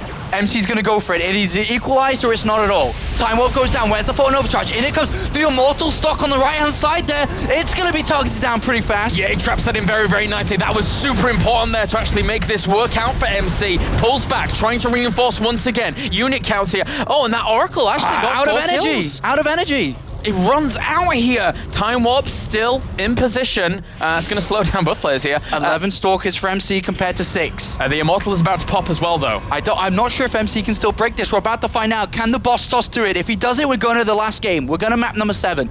If not, then things change up. MC throws down an expansion instead of warping in 3 more Stalkers. but that sets up a position where if he doesn't do anything here, duckdeok continues to chrono boost in. I think if duckdeok can somehow squeeze out a scout. Oh, those force fields, those stalkers, they're going to be trapped there for a long, long time. This Immortal going to work on it. He's trying to move out of position, realizing that he doesn't want to lose it. He barely just saves it. So close to actual death. Those stalkers. Oh, the Oracle comes in and kills it off from the back as well. Trying to work on those stalkers at the back here. He's just going to try and push on. There's no photon overcharge here for duckdeok. So if this is all he has, he pulls off a few probes to try and go for the assault as well. But MC, he still has that Nexus back home. MC has an expansion. Imagine if that was a few more stalkers. I think it may be a little bit different here, as he's absolutely everywhere. He warps in 3 more stalkers again to continue this aggression, but he's got to get careful not to be outmaneuvered here. duckdeok comes around from the left-hand side saying, oh, why are you still here? I can actually pick up a couple of free kills. Time warp on top of it, and catches these last few stalkers with more and more coming in. The more stalkers, as you said, on the way here for MC, still looking to pile on the pressure. The Mothership Core still survive, but does still not have energy for that photon overcharge. So 3 stalkers versus 3 stalkers plus that Mothership Core will push MC back for now. And this game's going to stabilize with duckdeok in the lead in probes. He's in the lead by probes, but not by far. MC decided to put on the aggression, finally throws down his own robo. That's where he is behind in this regard. He does not have Immortal production coming in, but a very, very exciting close game here by both players. Really could have gone any way, and the game does continue on here as duckdeok moving across the map with a probe as well, but I don't think we're really going to see anything from here. He's got double assimilator come down. He may even decide to go over to Colossus for the first time in this game. He may try to do some kind of 2-base Colossus timing with the advantage that he has with the income and the gases. He certainly could do here. Stargate. Whoa. An interesting choice. Is this just to go straight over to Void Rays? Oh, this is so smart. duckdeok's saying, all right, MC, everything he's got. He's gone Stargate. He's probably got an expansion now. I know he has. The one thing he doesn't have is a robotics facility, which he's going to catch up on. And duckdeok, this could be the tournament-winning decision to go double Stargate against a player who's going over to robotics facility and probably looking to start Immortal production any second. This could do it. This could crack him. He moved down into a position of aggression there, just a little bit, and I would say slight overextension, but he gets the confirmation he needs with this observer. He sees the robo facility whirring away with chrono boosts, getting an observer out, and he'll see that observer, well, pop out, and then the Immortal now in production, still whirring away. So MC right now, he's completely scouted out, and duckdeok has free. MC Phoenix begins a single Phoenix of his own. I'm not too sure why just a single Phoenix coming in. It's probably just to pick off the observer, right? I don't think any more use of it. Maybe, yeah. A single Phoenix is still a little bit weird. I guess it can be used for scouting purposes as well. But duckdeok is setting up this play, and this could be quite deadly. Once this hits, the amount of Phoenixes he carries, he rules the air, but he picks up all the units. The funny thing is, though, now, does duckdeok see that first Phoenix and say, oh, you see my double Stargate somehow. How did this happen? But no, I think he's on top of things. He's got units all around protecting his Stargates from being spotted. You see the stalkers there from any hallucinated Phoenixes coming in. But now the real Phoenix, it's not hallucinated, it's real, gets shut down and sees all the Phoenixes. Immediately MC's like, oh my god, he's got so many Phoenixes. And this has to be Blink. Oh, straight to Blink. I was going to say maybe he goes over towards the Templar Archives here, but Blink play is the choice, and a Forge. He's going to try to fend with Stalkers. 3 gateways still on the way here for MC, so he needs to get that the infrastructure up and running as quickly as he possibly can do. The Phoenix poke in and get shut down. I'm not sure where he's going with these Phoenix. He's not dedicating too much to it because he's got an expansion down and he's starting Immortal production again, so he's hoping here in this regard that MC focuses very heavy on Stalkers, because then he'd have lots of Immortals. A double Stargate to do I know, this? It's a lot of money. It's a lot of money. It is. Whoop. And MC if he continues to fend well, and maybe goes for a counterattack upon his opponent spending so many resources across double Stargate, back over to Immortals, over to a Templar Archives of his own or something, and a 3rd Nexus on top, that's a lot of money spread across everywhere. You've got to put your money on red or black in this situation, not across all these different numbers. Would having this many Phoenix out when a direct engagement comes, if both players end up at, say, 200-200, would these Phoenix be useful to eventually say, I'm going to pick up every single one of your Immortals in an engagement? Yes, they are. But the game won't get that long, I don't think. I think MC's going to counterattack. I think he's going to say, you're spending too much money, that you can't do this against me. You can't go third Nexus, you can't start a model production again, you can't just make double Stargate and a bunch of Phoenixes like this. And MC is going to go for it here. +1 attack has been Chronobus now. 5 more, 6 more Zealots are coming in. And he catches a Phoenix. Yes, one, two. Oh, that was a big win. Great control there from the boss toss. Oh, might lose an Archon in the middle of the map though, but that's a lot of Zealots. They don't have charge, do they? They don't have charge, huh? It doesn't matter, man. It doesn't matter at this point. MC's got a major supply advantage when it comes to his army, and he's going to keep on pushing forward. 94 to 73. All his money's going into it. +1 attack is almost done. These Phoenixes are going to be almost useless. Sure, they can pick up a couple of Immortals, but the boss toss is doing it. He's chosen this time. This is the time. And it looks like he's actually going to go for the third base here. And that's complete sacrifice. Oh, actually. Stalker's on the low ground. Got to be careful there. Link up to the high ground. And he doesn't have energy for a recall. MC's got the Zealots all over the place. They're killing the Nexus. Engage. He needs to fight properly. He certainly does. He picks up the Immortals with these remaining Phoenix here, trying to negate some of this damage. The Nexus does go down, and MC doing a lot of damage here, but he might lose a lot of his army in the process. There's 4 Immortals for duckdeok behind this, doing quite a bit. This is a perfect timing from MC. Absolutely perfect. He's getting in there. And now with the time warp down, the Immortals are not escaping, and the boss toss hits it beautifully. This small window of opportunity. Like a dart just smacking the bullseye. Perfect. Absolutely fantastic here for MC. Even the blink forwards. There you go. GG tying up the series. 3-3. We are not done here just yet. SKMC says, I am the boss toss. Game number 7 is on the way. He simply says, you can't do that. Yeah.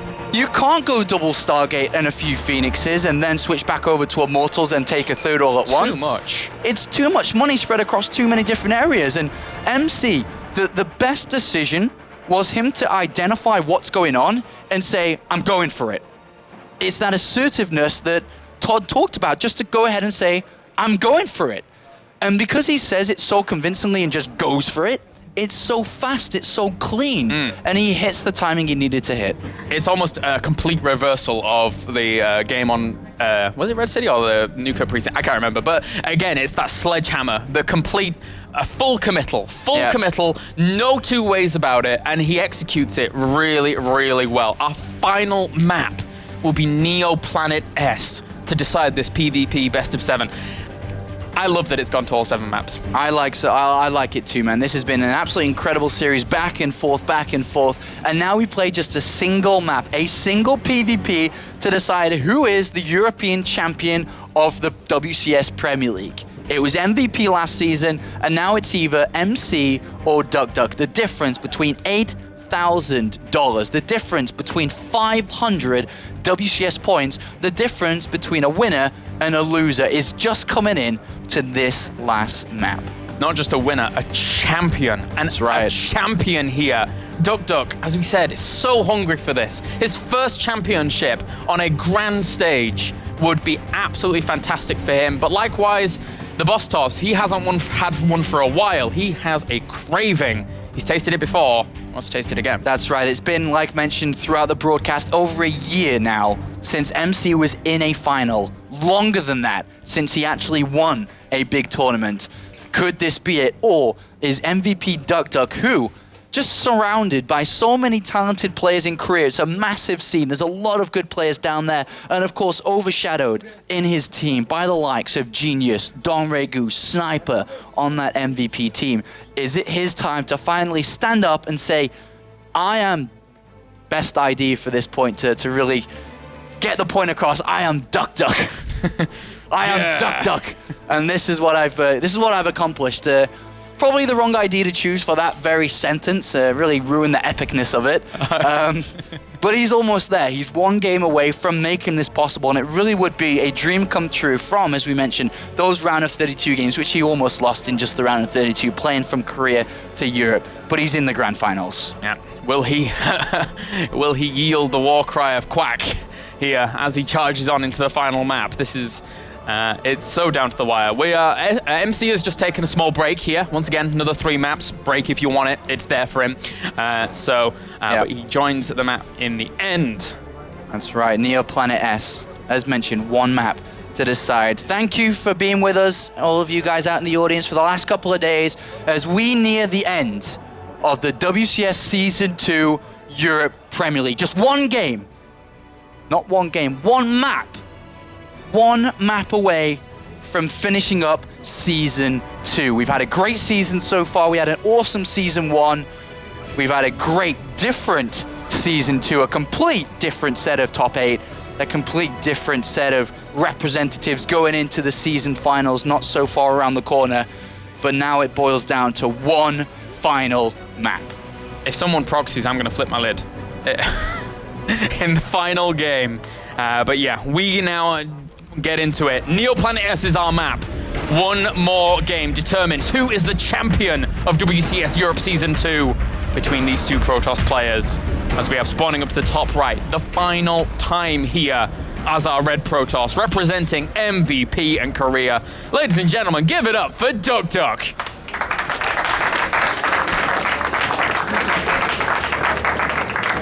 The final time here down to the bottom left as our blue Protoss representing SK Gaming and Korea. Give it up for SKMC.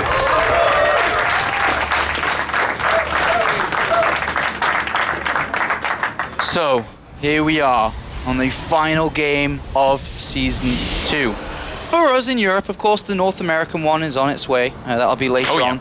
This is, of course, the grand finals, and the boss toss opens it up in one way that just wraps up who he is. Oh, yeah. A 10 gateway coming down, but the question I ask, do we have an early scout?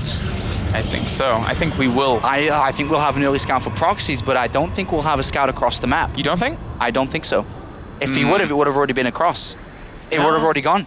It's a 2-player map. He doesn't need to find where his opponent is. It's not a 4-player map. He's scouted for proxies inside his main base.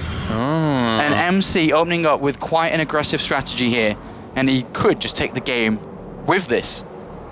This is that middle ground between ultimate crazy proxy and the ability to play out the game here. MC's already shown in game number 1. He can play it out further if he wants to, if he gets spotted. But now here, in the very final game, the scout's not there. The scout hasn't seen this for a while.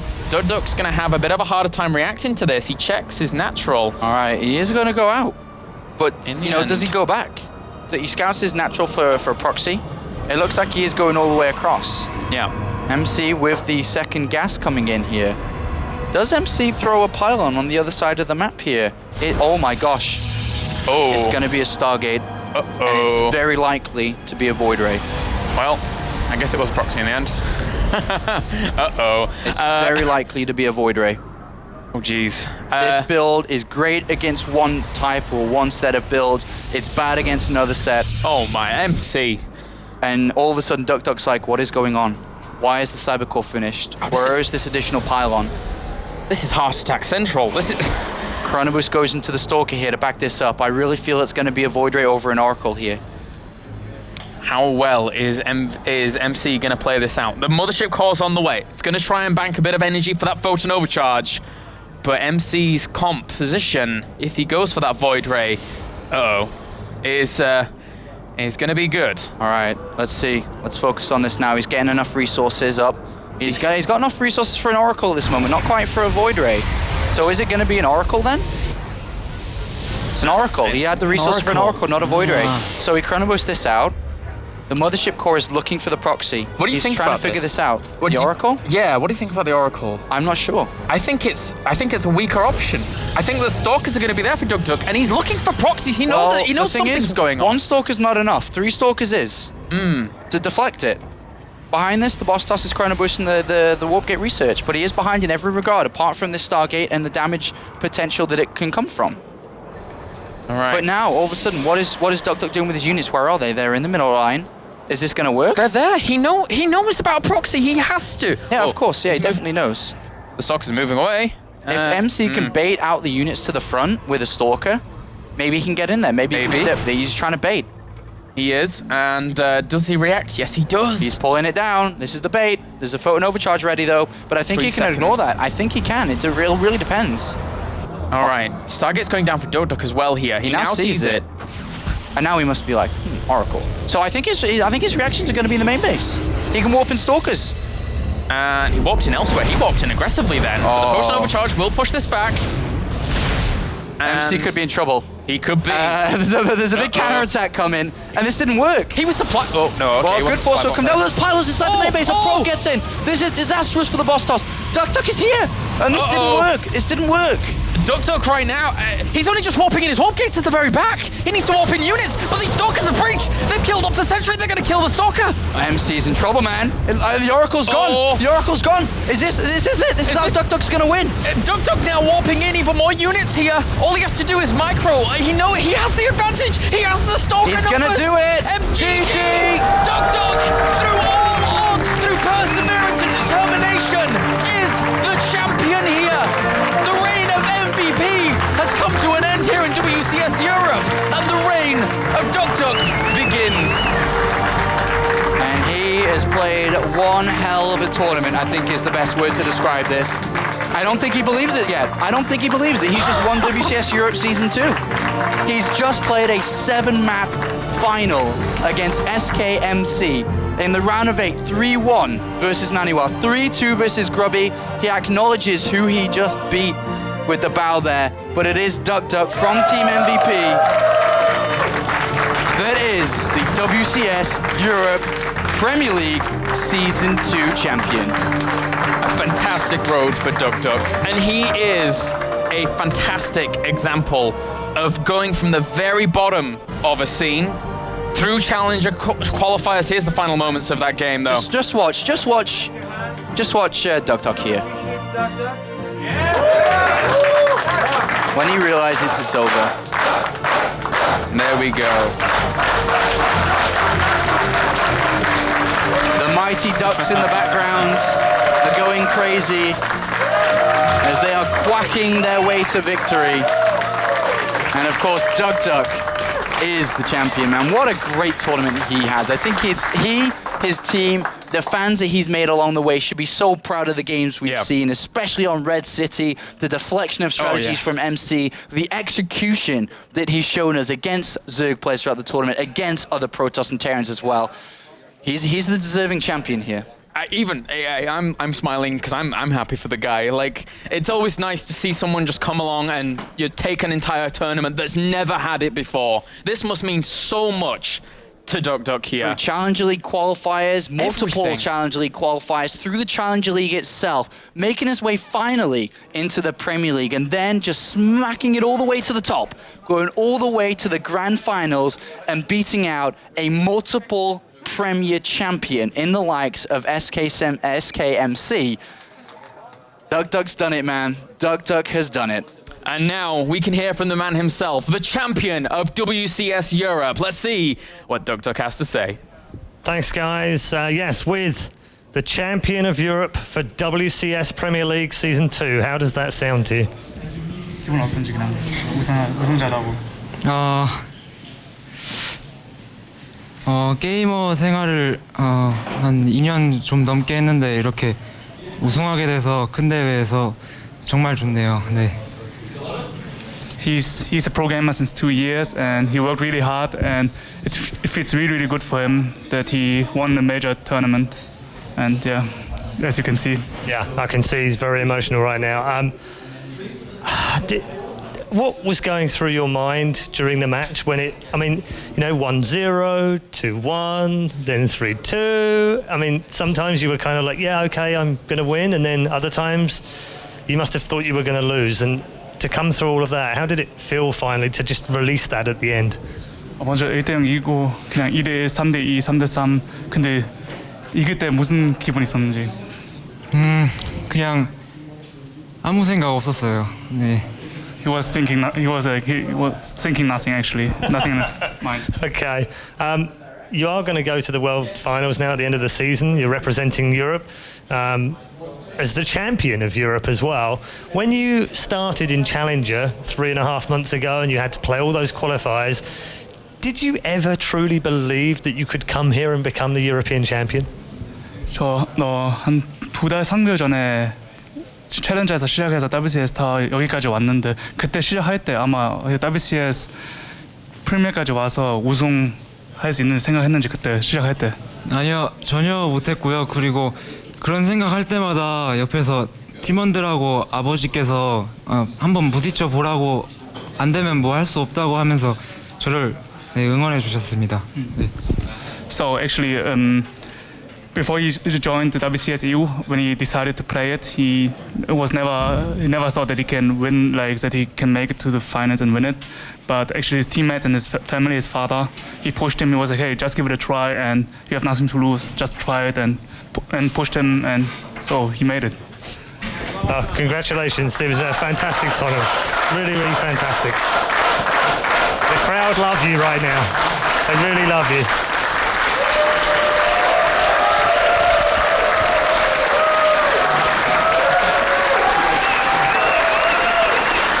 Really, just absolutely fantastic. What a terrific story. Someone who, like Welmu, came through from the very beginning of the qualifiers, through Challenger League, into Premier. Your StarCraft 2 European champion is duckdeok!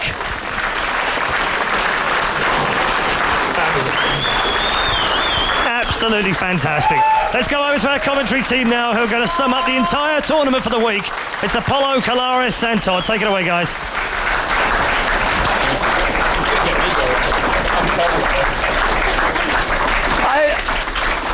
I don't know what's going on. He's crying. And I think in the last moments of that cast, I think a couple of words kind of describe this moment. Is I said, I don't think it's sunk in yet that he just won, and then all of a sudden, that just happened. Yeah, this was this was a very intense series, in my opinion, and up until the last moment, we weren't sure who was going to win, and then a few big mistakes by MC. duckdeok was able to take it. I think he's quite surprised. He must have been confident, but in the same time, like, it just hits you when the game finishes in here, and that's what happened to him. That's why all the emotion here. Well, you described like his feelings, and you can almost see his personality kind of shining through a little bit. How he was a little bit nervous throughout that finals. He was maybe pulling out fights he shouldn't have done and taking fights that maybe he shouldn't do. But at the end, you described it very well. Towards the end, just determination throughout the entire finals, was able to win it. I mean, I know you guys each had your own predictions, but I don't think anybody predicted it to go 7 maps like that, right? No, certainly not. He almost got me going then, but I always go. It's okay, Kalaris. But yeah, I'm so happy for the guy. After seeing that emotion come out from him, it means so much to him, and a fantastic finals. PvP has transcended anything that people could have imagined here at WCS Europe. It's been great to watch. Yeah, I mean, I really enjoyed that finals. I'm sure you enjoyed it as well from back here. And what a way to finish the WCS Europe Premier League Season 2. So I know it may be a little bit biased to ask this now, especially with that finals, but what was, throughout the entire of the season now, from day one to now, what has been the thing that's going to really hold on to you, hold on to you for the rest of this season, going into the Season 2 finals? God, that's so hard. It is a difficult question. Is it the grubby moment? Is it this moment? The grubby moments. The grubby moment was really good, but it's rare you see Koreans actually show proper emotion, and I love that. I love that. Come on, let's be honest. Go on, I love Clarence, that. let loose. It's true, right? It is true. So good, so good. I have to agree. You don't always see Koreans being this happy, and you don't always see Kalaris being this passionate talking about their happiness. So I know. I don't have any tissues on me. Sorry, Clarice. I can't help you out here. I know we can maybe watch Mamma Mia later together, and we can just let loose and get those tears out of the way. But we will in moments. We are preparing the winners ceremony. It is seconds away from happening here, so do bear with us as we're about to have that. I'm excited for this. Are you excited for this finals? Just for the winner ceremony, to see everyone together. The crowd has been involved as well. I'm not sure if you can see it. Here are the brackets from what we've seen so far in this tournament. I can barely see it myself. There's so many people in the way. We had Hazuobs in MMA, then Welmu, MC. We can just see the players' route towards the finals. Let's just focus on duckdeok though, rather than going through all of them. duckdeok against Naniwa, then against Grubby, and then defeating MC. What better way to show like your PvP excellence, what better way to go to the finals and to win it all? I'm looking forward to seeing not only duckdeok next season, but also the 8 players that gained themselves a spot in the Great 8 this season that were just not there last season. So really interesting fluctuation of actually players able to represent. And then we have the season finals. I keep forgetting, actually. We have the season finals. The season And 2 finals. From the last season finals, only one player right now qualified for the current World Finals, which is Innovation. Alive could make it later on in WCS America, but he's going to be facing Jim, and I think that's going to be a hard match. So we could have only one of the previous, I think it was 16 players making it to this World Finals. This show how competitive StarCraft is and how there can be shifts in who qualifies and how high the level is, basically. Do you think that duckdeok can bring out a performance next week to really, emphasize his dominance here? There's a lot of Protoss there, right? Yeah, there's a lot of pros there, Cloris. I think he's really good against Zerg and Terran as well. Probably even Zerg might be his best matchup. I know him most for his Protoss versus Zerg from Wings of Liberty days when it was a very tough matchup. Well, here we have the players that are qualified for the Season 2 Global Finals. A massive list of players. We have Europe there being represented by MMA, MC, duckdeok, Grubby, Wellmoon, Naniwa, and then you have WCS Korea and WCS America, which is not quite finished, and that will be finished up later on this evening. Those are the players that will play at the Season 2 Global Finals, and what a playlist is that? What a playlist. Final thoughts on that before we wrap up this show? Oh, I'm looking forward to that, man. It's going to be a good one. Not only Gamescom, as I said before, a fantastic event, but also we get to cast some of the very best players in StarCraft at the global finals there, and people like Innovation, people like Rain. It's gonna be good. Yeah, I like that there's players from every race, a little bit more than here as well for the World Finals. There is not that many Zergs, but these Zergs, they can do quite some damage there as well, and I want to see duckdeok against Zerg and Terran now. Yeah, we've seen it so much against Protoss. It's going to be a great Season 2 Global Finals. I really am looking forward to that. But for now, it is time for the winner's ceremony. Red Eye, take it away for the last time. Thank you very much, guys. Fantastic.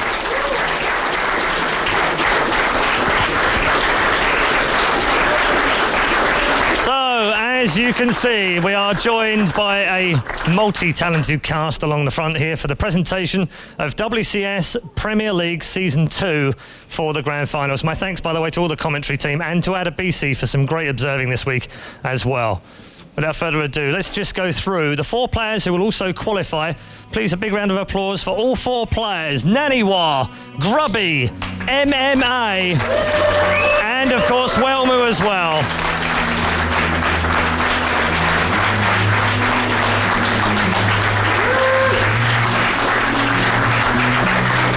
And in second place, winning $12,000, 1,000 valuable WCS ranking points, he is the boss toss. He's MC!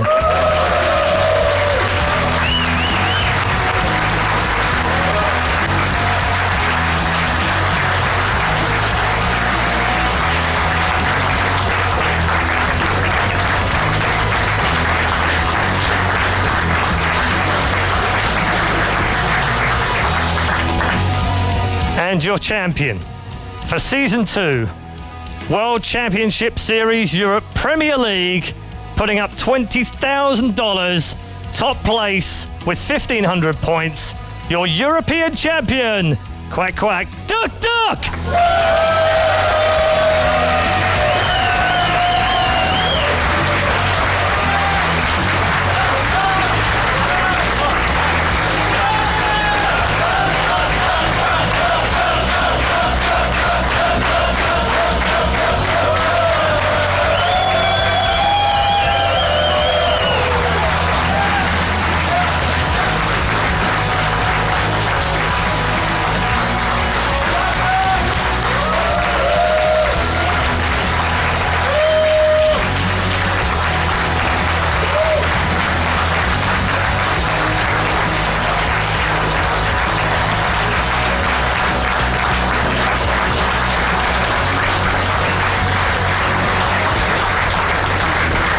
has been an absolute fantastic pleasure to watch this young man literally grow up through the tournament. He's been absolutely fantastic. The European champion is crowned. We know our 6 men that now make it through to the end of season finals. Don't forget, WCS America is coming up at 10 p.m. Central European Summer Time. This man is going to enjoy his victory for a long, long time to come. We have one more winner for the competition, by the way, is Joshua Kang. Thank you very much at Nightwings for this one, for Drop the Collector. He wins the limited edition Heart of the Swarm. That is it from season 2 at WCS Europe. This man is a stunning new champion. We'll see you next season.